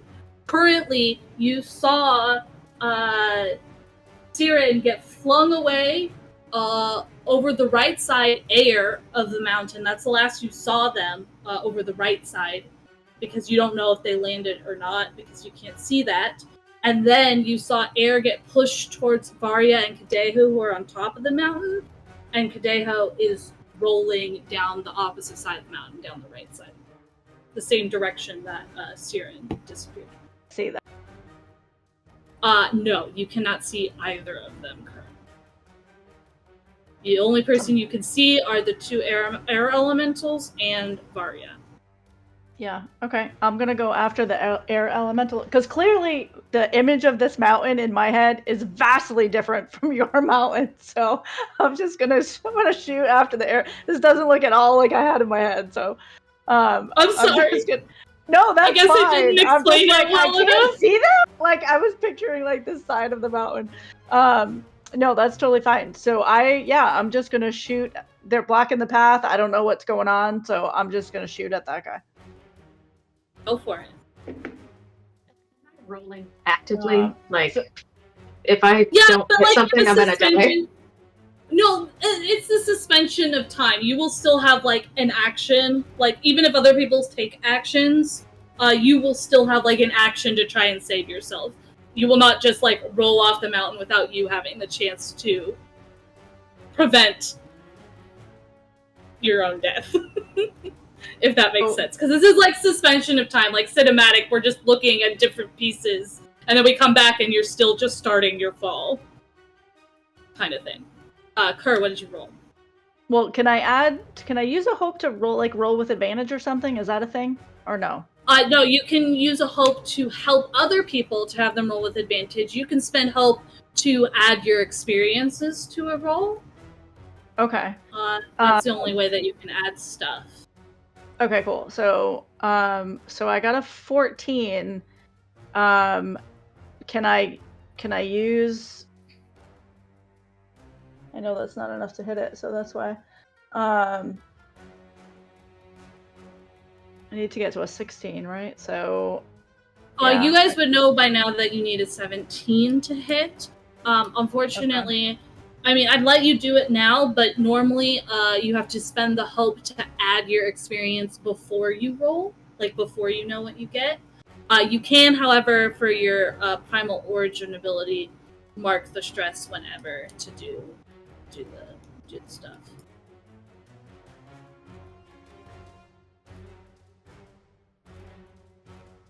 So I didn't realize. That's fine. So I could.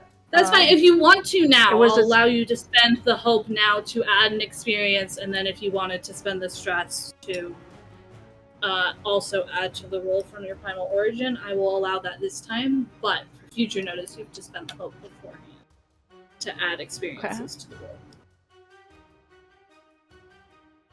I'm just reading the primal origin. That's a one-time thing, right? Or no? I can do that as no, much as I want? every time you cast a spell or use a weapon that deals magic damage, you can spend stress to do one of those things. Oh, okay. All right, so then I rolled, 14, 15, so then I'll do a stress that adds 2 to get me to 17. Okay, yeah. I'll do that. Was that with hope or fear? Cool. Sorry. Yeah, sorry. I'm figuring it out. It's all right. It's a new system. It's a new system. That's what we're here for. It's still in beta. It's, we're having fun. Was that with hope or fear? That was with hope. Okay, so take that hope, and you can roll your damage.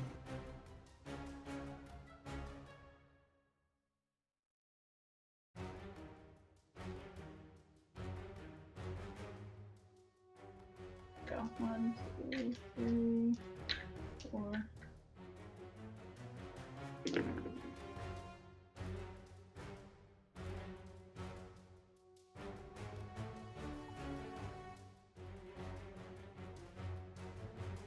$18.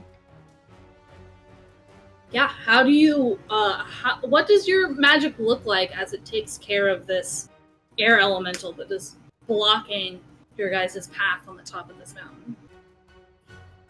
So is it done, or this is just it's done. Okay, cool. So so you're gonna see me kind of like scamper, like I'm like, where the fuck did everybody go? And I just fling that same black and purple spiraling energy. You're gonna see fly over and go basically combine with the air elemental so that the entire air elemental is now mixed with that black purple energy, and then it's just going to go and explode into nothing. Yeah, so the black cloudy swirls and gray of the air elemental just start to wisp together with the purple black of your smoky magic before it just builds and builds and builds, and just a spread of smog and magic just spreads out and dissipates into. Currently, Screaming. Where are you all? And I'm scampering. Kadeho, you are falling, starting to roll down the side of the mountain. Siren is looking up at you, ready to brace and catch you as you fall towards it. Varya, you are standing alone on the top of this ridge, seeing the blast of magic come from one side where Kerr is, and seeing Kadeho starting to fall down the mountain towards where Siren is hanging onto the side. There seems to be no danger lurking from the air elementals, but Kadeho is still falling. Yeah, I'm gonna spend my hope and try to, catch on to whatever I can of Kadeho. Kadeho, is there anything you'd like to do to try and prevent your fall? You will have advantage from the assistance of Siren. Reach to me! Kieran reaches out and grabs. I'm sorry. Kadeho reaches out and grabs Kieran's wrist. You can give me a agility, strength, or instinct roll. Take that agility. And you have advantage.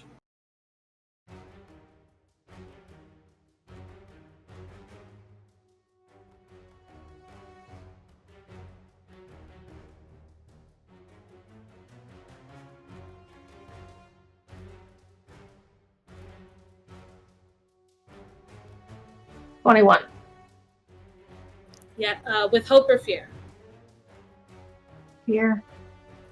No. Yeah, you manage to, as you're rolling head over heels down this mountain, to reach your hand out towards the reaching Siren, and you guys grasp hands as you're doing a full another revolution, and you just go Pooh! And the full stress of the moment as you're just hanging on by palm to palm. You didn't even grab his wrist. You're just palm to palm with Siren right now. You will take a stress as your feet are once again, for the umpteenth time today, dangling over nothingness.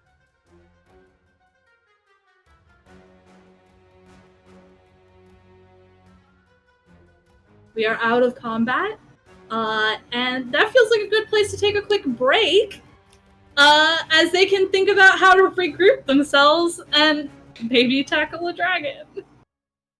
Oh yeah, that'll go great. It's gonna be great. So qualified. So, Yeah, with that, right? we're gonna take a 5 to 10 minute break, and be back shortly to see what happens to our glorious, uncoordinated crew.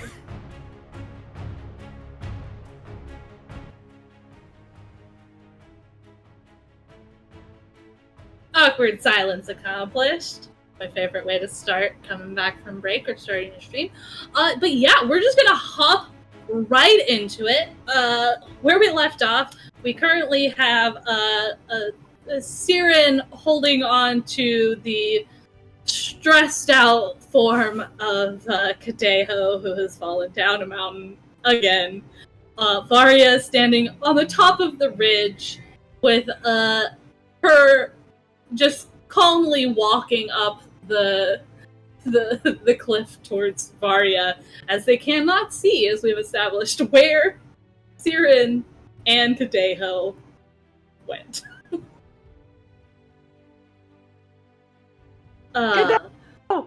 Yeah, Siren's gonna start pulling Kadeho up before they climb up. So they're just gonna try to help Kadeho get back up to the top. Like, you got it, There's little everyone buddy. besides Kieran, obviously.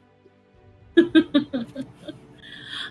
if I could get agility or strength checks from Kieran and Kadeho to get up on this mountain. 12 with hope. 12 with hope and Kadeho. Oh, that was Kadeho. I'm reading. Oh, That It's actually is 13. I forgot to add my ability. that is gonna be an 8 with hope. okay. Actually, would I get that advantage still with this? Yes. No. Yes. Okay. This is definitely navigating Okay. a harsh environment. Your Ridgeborn would apply. That makes it a 12. Okay, yeah, both of you managed to pull yourselves up to the top of this ridge where this like flat path is on the top. Just as Kerr is coming up to the top with Varya, you all three of you kind of just converge on Varya at the same time, and as you guys are like cresting the ridge, you can see the other person like across the way from you, like through Varya's feet.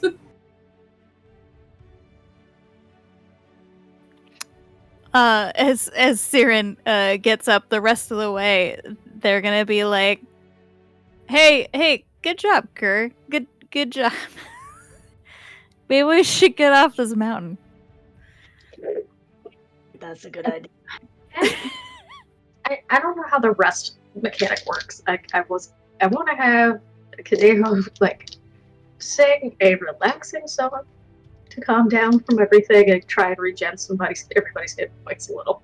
Oh yes. There are basically short rests and long rests. Short rests, they're called downtime actions. A short rest is like about an hour, and you get to choose 2 of the choices from the downtime list. You can do them. You can do the same action more than once if you want to. And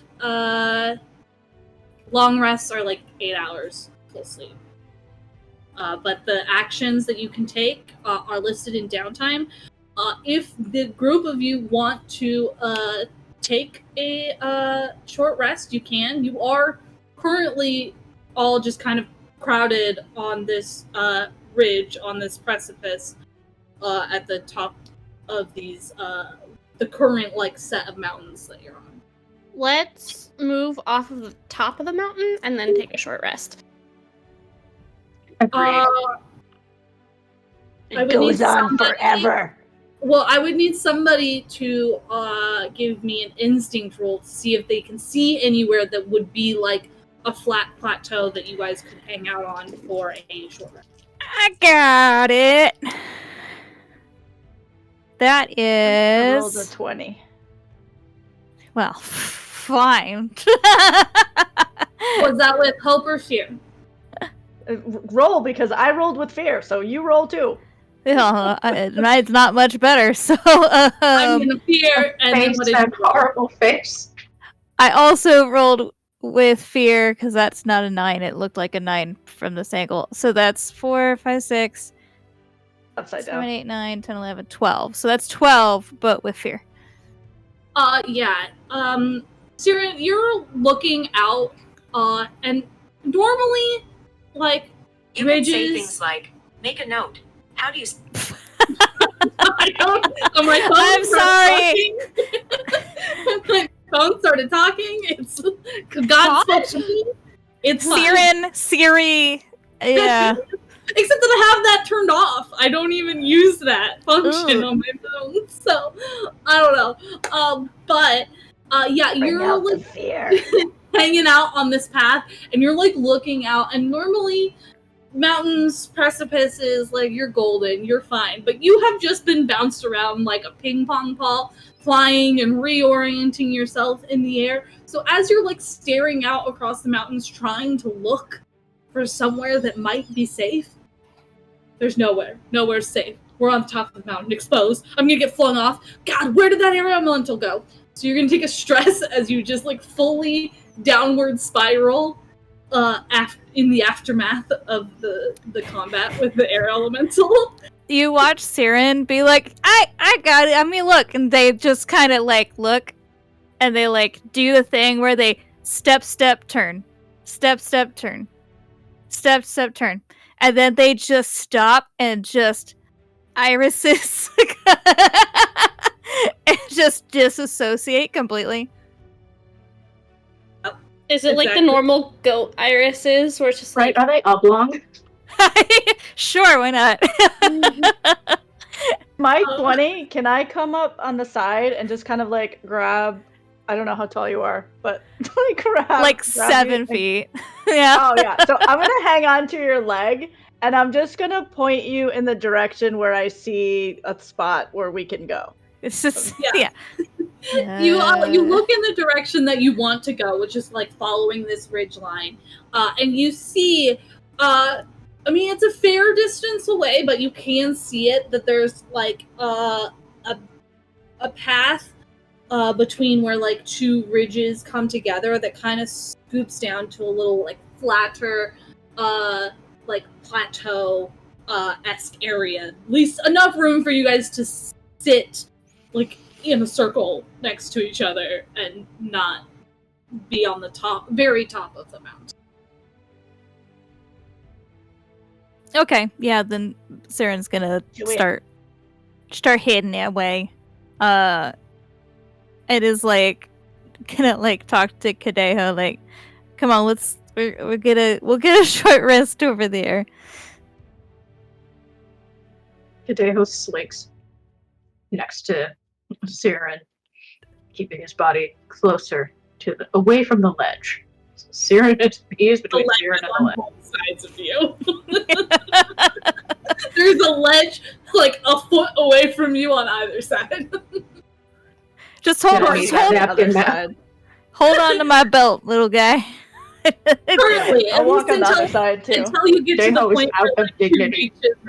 meet, then you can then you're going down a path that's on the side of the mountain. But currently, the first part and the majority of this trek towards the plateau is on the top of the ridge.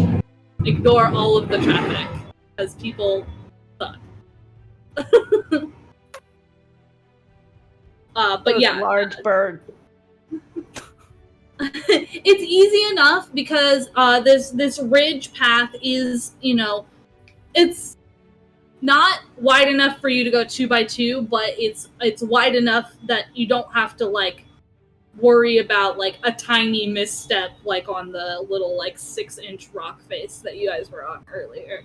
And when you peel down this path that goes down to the plateau is also a much more established path. Even though you still have to go single file, it's not like super treacherous. Like you just it's easy enough to like follow it down to this small plateau. And when you guys get down to the plateau, you can see like signs that other people have like camped here, like little like burnt out marks on the plateau and like smatterings of like leftover temporary fire spots and things like that. And so you guys can easily settle down and take a short rest, so you can go into your downtime actions and choose 2 of them.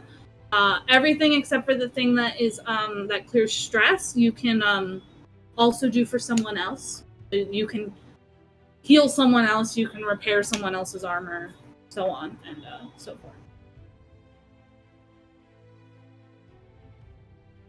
I'm going to heal myself. Or attempt to. Yeah, Siren's gonna heal themselves as well as try to like again disassociate, but this time in like a Zen pose. Trying to like chill out. Yeah, absolutely. So When you're healing yourself, roll a d4, you clear that much. When you're trying to calm yourself, roll a d4 and you can clear that much stress. And then I will prepare. Great, you can take a hope. If somebody else prepares, then you both get 2 hope. Do you choose 1 from the short rest column? You choose 2. Choose 2. And you can do the same action twice if you want to. Okay.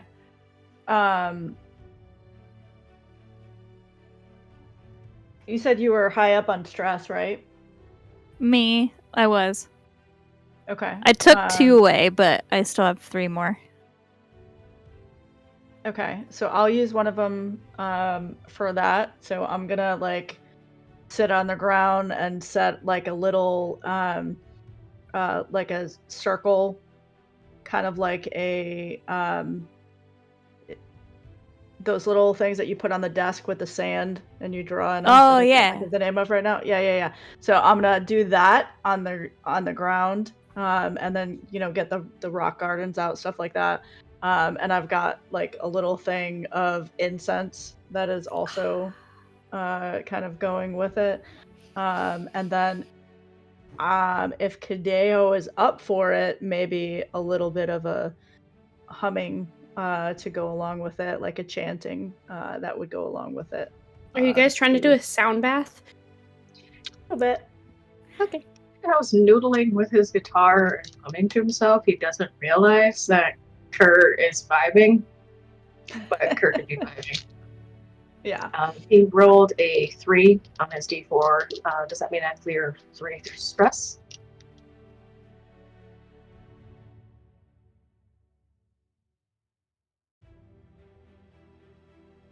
I don't think I took a d4 out. So I gotta get one.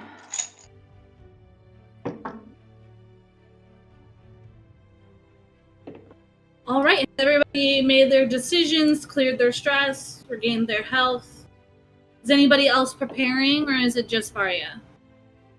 So I rolled a total. I did that twice, so 2 stress. So I rolled a total of 3. Nice. So you can clear 3. Thank you. You're welcome. But yeah, you guys settle down. You have a nice little vibe pile on the edge of this mountain here. Regain some of your strength as you know you are heading into the belly of the beast, as they say. You had to say it like that, didn't you? I've relieved all of my stress and I'm just full of hope. I'm ready. See, look, it's like it was made for roleplay. So excited. Yeah, you guys can easily enough trek up the path and get back onto the top of the ridge of these connecting mountains. You know that you have to keep following this ridge while the mountains like move higher off to the east and north of you. You know that if you follow this this ridge that you're on, it should lead you towards this supposedly epic rock formation venue. Yes. Going back to the short rest very briefly, I realized before the session that I didn't choose this, but I'm going to decide that it didn't matter up until now. Sorry, my strange patterns number. I'm gonna say it's 5. I mean, you keep track of that.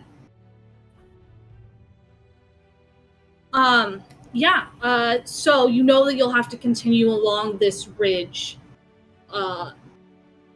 towards the formation. So you guys move up and can continue along the path.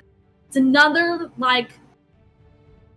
hour or so. You're getting into the afternoon, late afternoon. The sun is cresting down the other side. Shadows are falling in the opposite direction.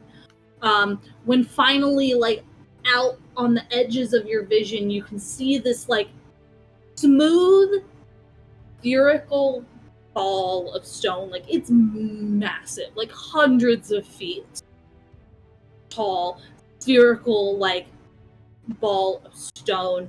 And there's this cracked opening like an egg, like something came out of it, like facing you, that the like mountain ridges like run into. But it's strangely smooth. You would think that it was man-made or humanoid made if you hadn't lived here in the Broken Spine your whole life and heard all of the crazy, ridiculous rumors about where it came from and how it came to be here. But you could see the like cracked opening and the waving ridge that you're on, moving straight into the opening of this smooth, spherical rock. Does it look like the edges of this like big crack opening, or do they look fragile, or do they look like this is cracked and it's not gonna move like from this position? Oh yeah, no, it doesn't. It doesn't look like it would move. It looked like something like broke out of it like ages ago, but it's like solid. It's not like crumbling. And the closer you get, you can notice that while the ball, like as you guys continue to move closer, you can notice that like the mountain range continues like inside the spherical formation, and that this rock is like hollowed out on the inside. You can tell that through the cracked opening, but it is still like 20 feet, 30 feet, like thick rock that is the shell of this opening. I'll look to the group and I'll be like, hey guys, it'd be a really cool way to make this place look more approachable if somebody put like a cute little smiley face on the side of it. I like it.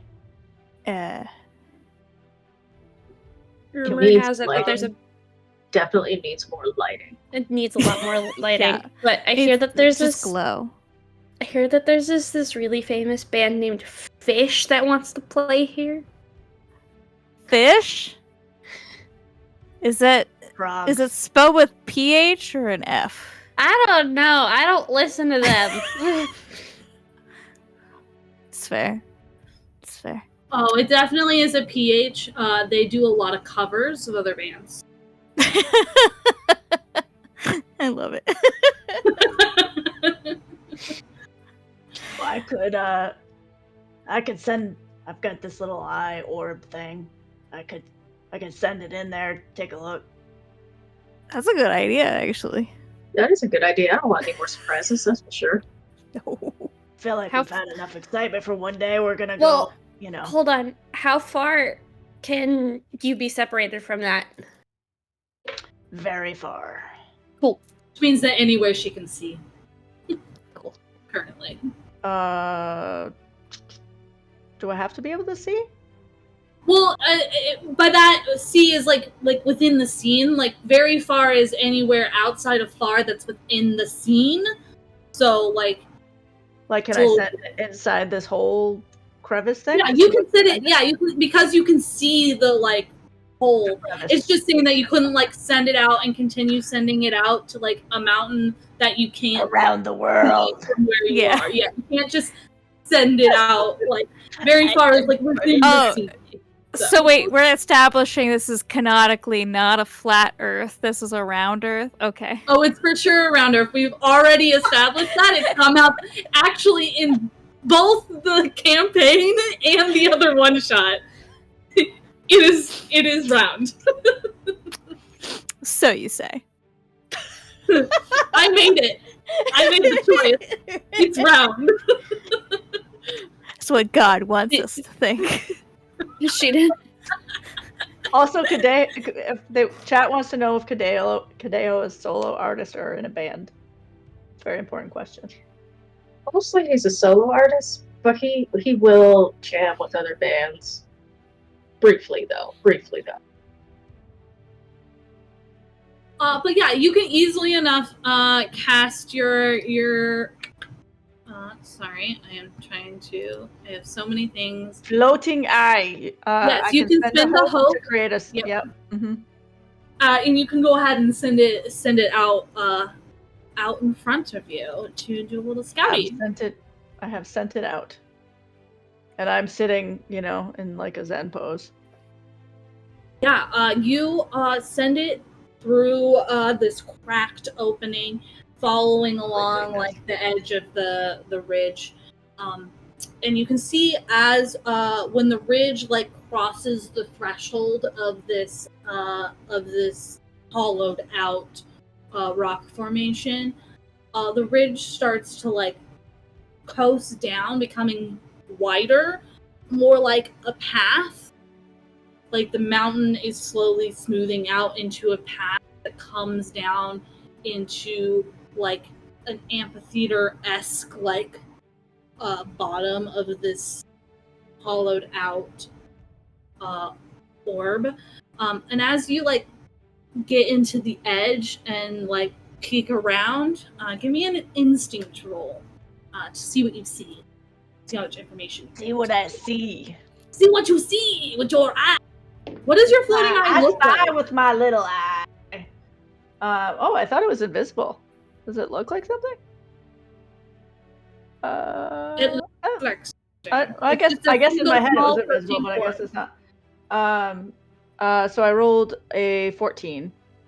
With hope or fear? Fuck. Fear? Did you get that was the fear? God damn it. Yeah. But yes, answer the question of what your little eye looks like. Yeah, so I guess it will be more of that arcane purpley black kind of energy, except it's going to look like a glass ball, so it's more solid in its appearance, but it's really like if a bubble didn't pop. It's kind of like that. So it's got a bit of that like petrichor shimmer on it that like bubbles have as it floats into the area, and you like look around through the inside of it, and you can tell that that this is almost like a completely hollowed out spherical area that seemed to have just like been placed on top of like the end of this mountain range, because it's like fully like the inside is shaped just like the outside, like a sphere, except for where like the sphere runs into the mountain that's flattening out to this like almost cave-like looking area down at the bottom. Like it's very amphitheater-esque, and then there's this like dark kind of hole down towards the back bottom area of the sphere. As you move the eye closer, you start to get a little bit more visibility on what is inside this like cave, and you can tell it's not like a full cave. It's like just like an overhang, like something like got carved out of the bottom of this mountain range and this sphere to create this cave. And you can see something like shimmering back there, and you notice the shimmer causes you to look down, and you notice that this whole like path coming from like the cave area is just like slicked with ice, just frozen over. And you see like a shimmering, vaguely reminds you of like gold or metallic coloring like in the deep back part of the cave. And that's all you see before the eye goes pop as something damaged it. You can give me a spellcast roll to see if you can get any hints of what damaged it before the eye popped. What is a spellcast roll? Whatever your spellcasting trait is, which I believe is instinct. So. Yeah. So that's a 9. 16. Hope or fear? Clearly it's with fear because I'm not telling you. Yeah. You caught the sight of a large, like, clawed white arm with, like, iridescent blue veining and accents before Pretty. the ball popped. So do you want the good news or the bad news first? There's good news. Yeah, it's pretty cool in there. Your show's gonna be amazing. There's a cave, and it's pretty big. Not too much going on, except for the bad news. There's a large, scaly arm. It could be, a lizard that's playing with some magic, or we probably have a giant dragon down in the bottom. It's a white one with the blue, and I'm gonna guess ice, because there's ice everywhere in there. So you won't fall off a cliff, but you might be on your ass. As soon as she says, or they say dragon, right now I can swap out my vault cards, right? No, you would have had to. You could have swapped them for free on your rest. You can swap them now, spending stress. I'll spend stress. I can do that. I can afford to do that. Swap your vault cards. Did mine at the break. I actually read that part. Go me! Where's my sticker? A gold star, if I could give you. Right? I would like a smiley face, please. So yeah. I thought it was just out of combat, but that's my bad. Yeah, no, it's. You can only do it for free on rest, otherwise. But doing it now is good, because otherwise it takes actions and gives me tokens in combat. Yeah, Saren's gonna just grab their axe, like, y'all let me know when we're ready to go. Yeah, you also realized that you forgot to look up, like you were looking around, Kerr, but you forgot to look up, and that's where the, like, claw came down on you from over the top. Clever girl. Yeah. So, they probably know we're here. I lost the element of surprise, huh? I think so. Dang. Unless we want to go all the way around. Because, that seems like a bad idea, though. Does it look like there was a back entrance? It looks like there's just one entrance. Which, honestly... Well, that's not going to be up to code. That's what I was about to say. Honestly, I'm kind of worried about the OSHA requirements. We clearly... Fire marshal's not going to have that. There's no... you would know.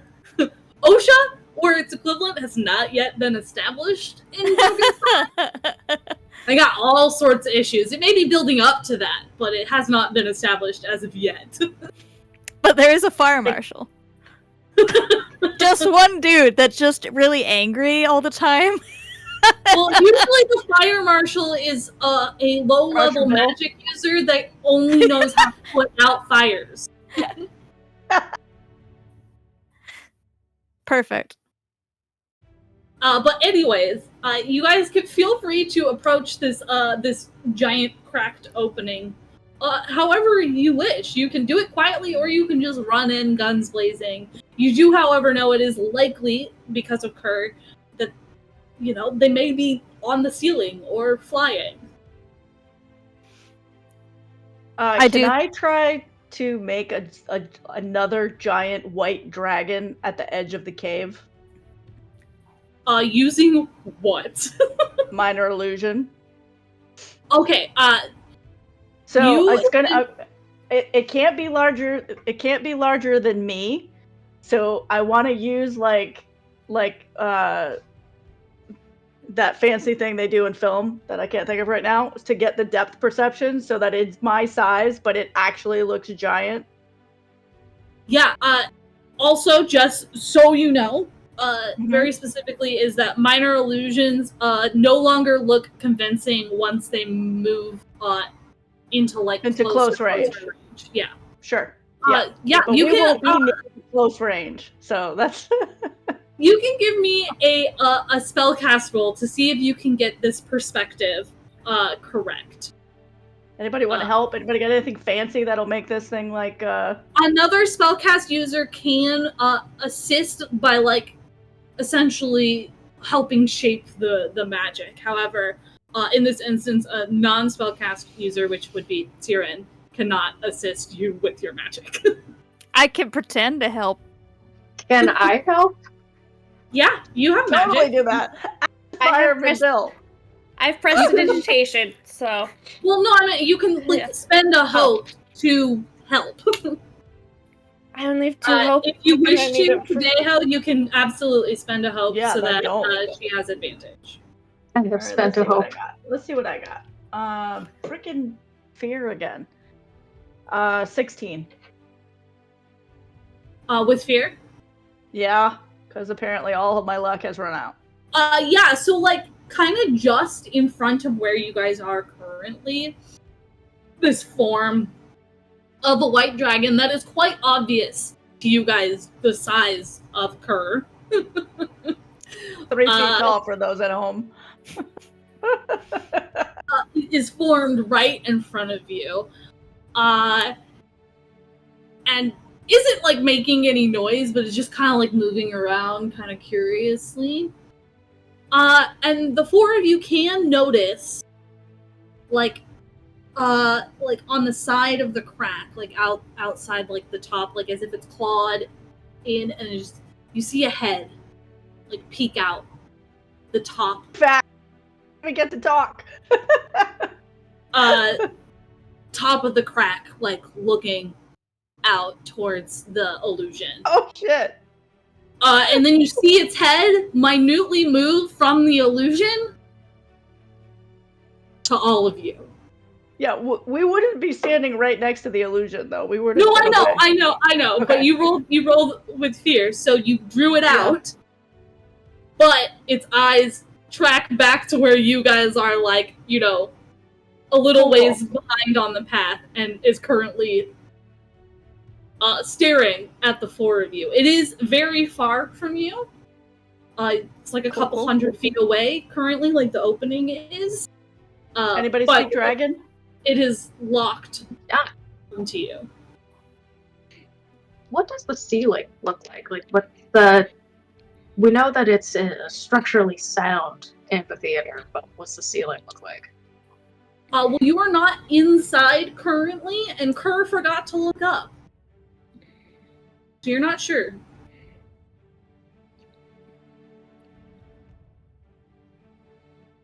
I'm going to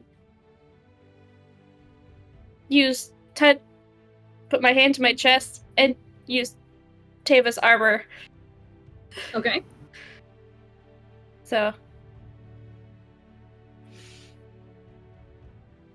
I believe that costs hope, so make sure you do that. it does. I think Siren wants to understand the situation because it's not immediately attacking us. So I think Siren wants to kind of take a moment and like maybe either figure out if like there's a nest or if it's like just curious what's going on with this dragon. Sure. Give me a knowledge roll.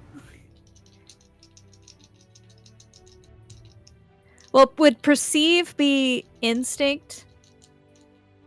Yes, but you are currently trying to put together the pieces of all the stuff that you guys have gleaned so far to try and determine what is happening. While this is going on, my minor illusion dragon is flipping a book. Critted with ones. Well, you can take a hope Hell and yeah. clear stress. Yeah, you think about it for a second and you put it together pretty quickly. That the creature probably attacked the magic spell that encroached on what it perceives as home. And based on the information, you just get the idea. You're not sure if it has any eggs or anything, but you know at the very least it has some sort of hoard in the back there based on what Kerr told you. And then it's probably just guarding its home where it's been living for a decade at least. I think Siren's gonna think about that and then just be like, and then try to approach the dragon, but like, putting their axe back on their back and like, hey, big guy, what's going on? Sure, you can give me a presence roll with advantage to roll over from that crit. Yay. Can I assist by just having the fake dragon wave?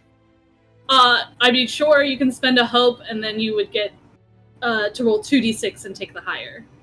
Okay. Well, they were both 6s, so it didn't matter. So that is a 14, but fear. Did you roll the extra d6 as well? Oh, sorry. 14, 15, 16, 17, 18, 19, 20. So that's 20 with fear. So you begin to approach carefully. You like move through the minor illusion of the dragon that starts waving at the other. Goes like this. You move into like far range with your like hands up like in a non-threatening position, and the dragon like moves out from the top corner and like moves out so it's fully visible and is like flies down and lands on the path in front of you, like in front of this opening, and is just kind of staring you down. It is dragon massive, bow. by the way, like 20, 30 feet tall, like 60, 70 foot wingspan, just looking at you. And it's within far range of you right now. I am a 20th of its wingspan size, guys. Let's go. Woo!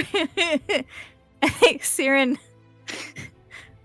out of nervousness, also makes a little toot and is like, it's okay. It's okay, big guy. Look. You hear a little growl when you say guy. Girl. Ma'am. M'lady. The dragon does a bow curtsy. You see a little like eye glance past you towards Varia that did the motion at the same time as you. No, that was Maggie doing that, not Varia. Well, it is now. Varia did it in the background. So it seemed to approve of the M'lady. Yes, thankfully. It didn't disapprove.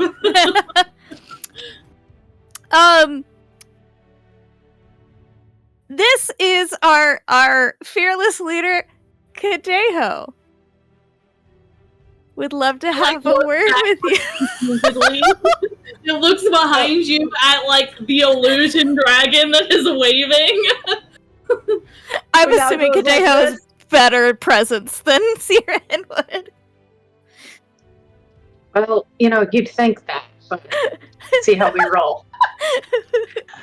You got this. Deho does his best to strut forward, and what my colleague is trying to say is that we would like to make you an offer. We would cut you in on the profits of any show we play here, for some seed money as well, with any hoard you may or may not have. Can I lie? I want to do death deceiver. Yeah, you can absolutely. If you're not telling the truth in this moment, Yeah, I mean, I was gonna have you do a presence roll either way, but if you're lying, you can absolutely use Death Deceiver. Let's I do will some also presence rolls. spend a hope to assist by basically Sure. just having my little mini dragon kind of act, And- while she's talking. I don't know if Siren could also use hope to assist to just continue bowing. Yeah, of course. So you can, I think you get advantage from Death Deceiver. So you can roll 3 d6s and choose the higher. Both Siren and her need to spend the hope to help. Got it.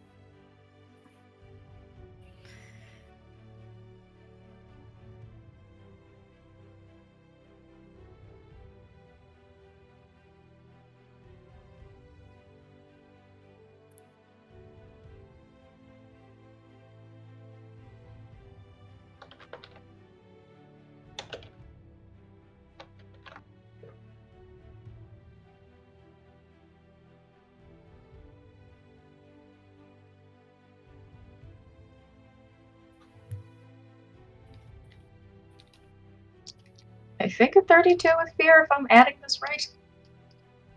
Great. Riding sounds- that dragon home.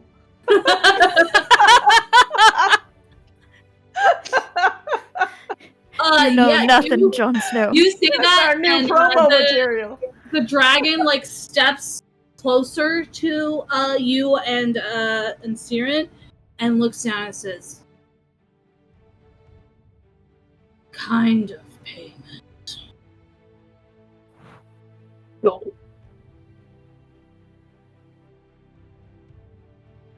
Up front.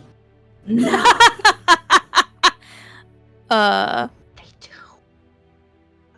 Siren starts looking Yeah, at you her didn't get pockets. immediately blown into ice. Now we're gonna okay, how much gold do we have? A million. Yeah, yes. What, 14 cents? Oh, you guys would have more than the starting gold because you guys have been adventuring for a while. So actually, I'm gonna have each of you roll me. I'm gonna have each of you roll me a d10 and tell me what you. 10? And Kadeho, you can roll twice and take the higher. I can find a d10. There we go. So you can I have roll. 5 bags of gold. 10. I rolled a 5. Oh, you have a chest of gold. Yay! Or No, you have 5, Varya. Kieran has a chest. Siren's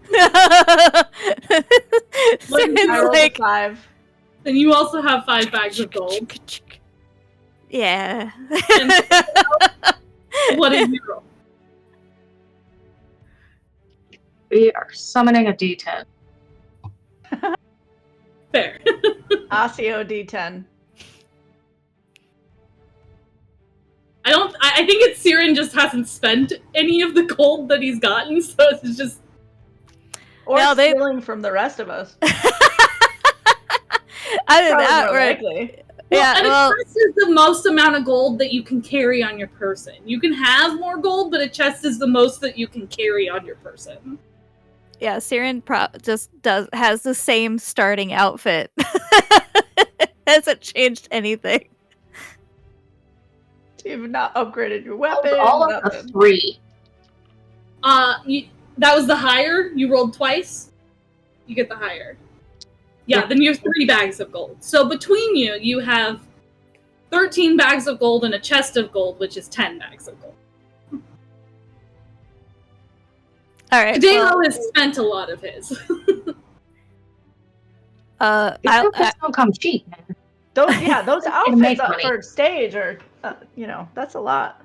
Oh, the dragon is leaning That's down good. towards the two of you that are in front, because Kerr and Varya are still behind the dancing dragon illusion, and has asked up front. Siren's gonna take the chest, open it up, and just balance it on their head, on their horns.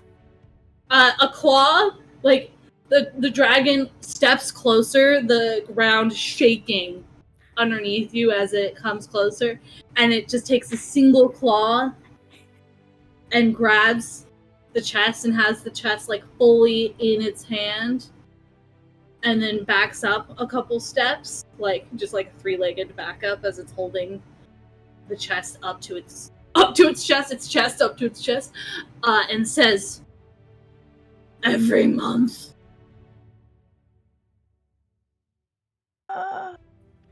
Sure. Give me a presence roll, and then use Death Deceiver if you're lying. And let me know if you're lying. I just need to know for me. I don't think I feel like I'm Siren telling the thinks. truth this time. I probably shouldn't. Siren probably thinks that it's true. At least hopes.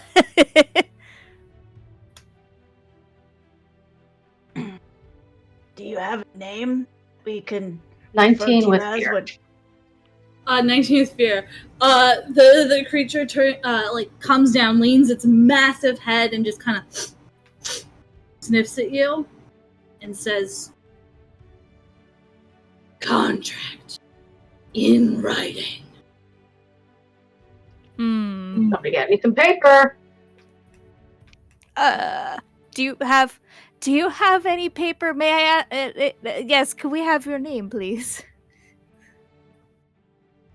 Varia just pulls out a scroll subtly and just like a half full paper. I have been known to go by Marjwellian. That's a lovely name. Thanks. Deho looks at her and is like, "Help me out here. You're my manager. Like, you got to spell out some terms, make them favorable." Yeah, so can I like start writing a bunch of stuff that basically says a bunch of things that the dragon has to do in order to so break if they do and don't do all of these things and the contractor's null and void kind of deal? Like It's they kind of have like an to- they have to appointment. be- Well, yeah, Yeah, okay, they so have- tell me they what have to kind of guard things the you're putting in your area. contract. Are you trying, or, I guess, I don't need specifics, but tell me if you're trying to put any, like, tricks into it, or if it's just, like, they're not gonna eat people and attack people, and, like, They keep have the to area make safe. cool ice or- effects in my show. Cool ice effects, they can't eat people, they have to guard the area, there can't be any damage to the area, they're held liable, we'll deduct that from the earning, from the You can use their trunk likeness roll. as marketing material. We can use their likeness, yep, exactly. Yeah, sure. In perpetuity and Give me a Yeah. knowledge roll to write this contract. knowledge. Oh, Can I be assisting just to like Yeah, Please, spend a please. hope, you can help. please, okay. because I have a 0. You get advantage. Since this is a big roll, I'm also spending a hope. Should I be writing this? I've got better knowledge. I Do have I have plus something that I lets have me plus do it? 2. Well, Also, if you think ro- any of your experiences would apply, you can spend a hope to apply an experience as well, Kerr. Yes, I think Soldier Soul applies, so +2. And I don't know how to apply that or what the. Oh wait, are you writing it now, Kadeho, instead of Kerr, or is Kerr writing? Yeah, I think we were I'm just helping saying that. Kadeho. Yeah. I think I'm helping Kadeho write it because, like, Okay. yeah. So is everybody spending a hope to help Yes. Kadeho, and Kadeho Yes. is spending a hope to add their experience? Okay, great. So you will roll it. You'll get to add your knowledge bonus and your experience bonus, and you'll roll 3 additional d6s and take the highest. Add to your roll. Sending good vibes. So I'm rolling knowledge with advantage. Yeah, so you'll roll it with triple advantage, so essentially you'll roll 2d12, like you normally do, add your bonuses, add your experience, and then you'll roll 3d6 and take the highest number of the 3 to add to your roll.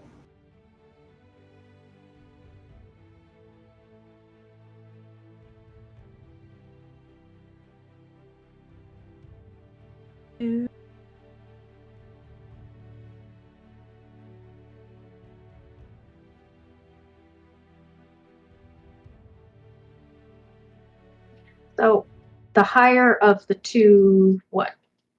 Of the 3d6s that you roll. Okay. So roll 3d6, and whichever one is higher, you get to add that to your duality roll. You roll 2 d12s like normal. The advantage is in the d6s.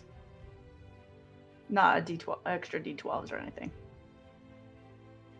So we've got 14 duality. The highest d6 was a 4. Plus the 2 for the experience. And then, are we adding my knowledge? Yep. Yes. Plus 2 for the knowledge. 22 with 22. hope or fear. With hope. Great, you can take that hope. Yeah, you guys kind of all like huddle together around a piece of paper and start like scribbling a contract and hand it over to the dragon, or like hold it out for the dragon to read. The dragon like leans down and like puts an eye up next to it and is like, "Thine in blood." Yeah. Okay. Just Siren Puts pokes himself finger. on his rapier and has the prettiest signature with just also a big C around it.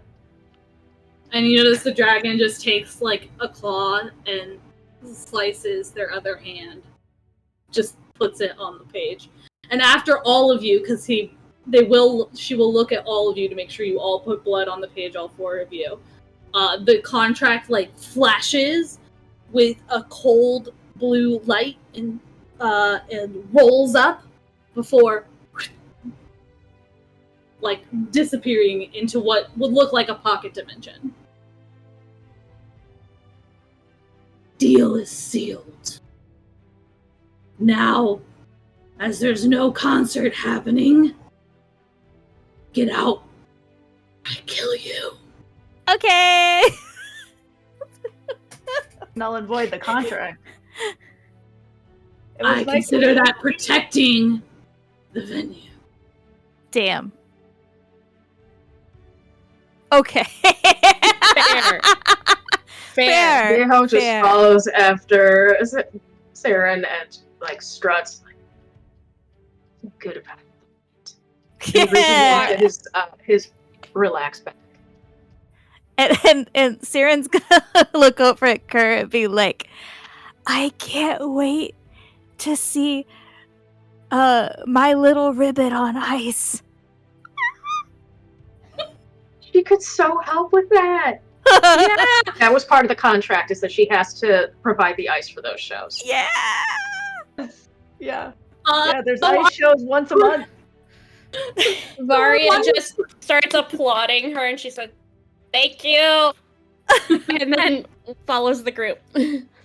Yeah, so our fun group managed to make a contract with the dragon instead of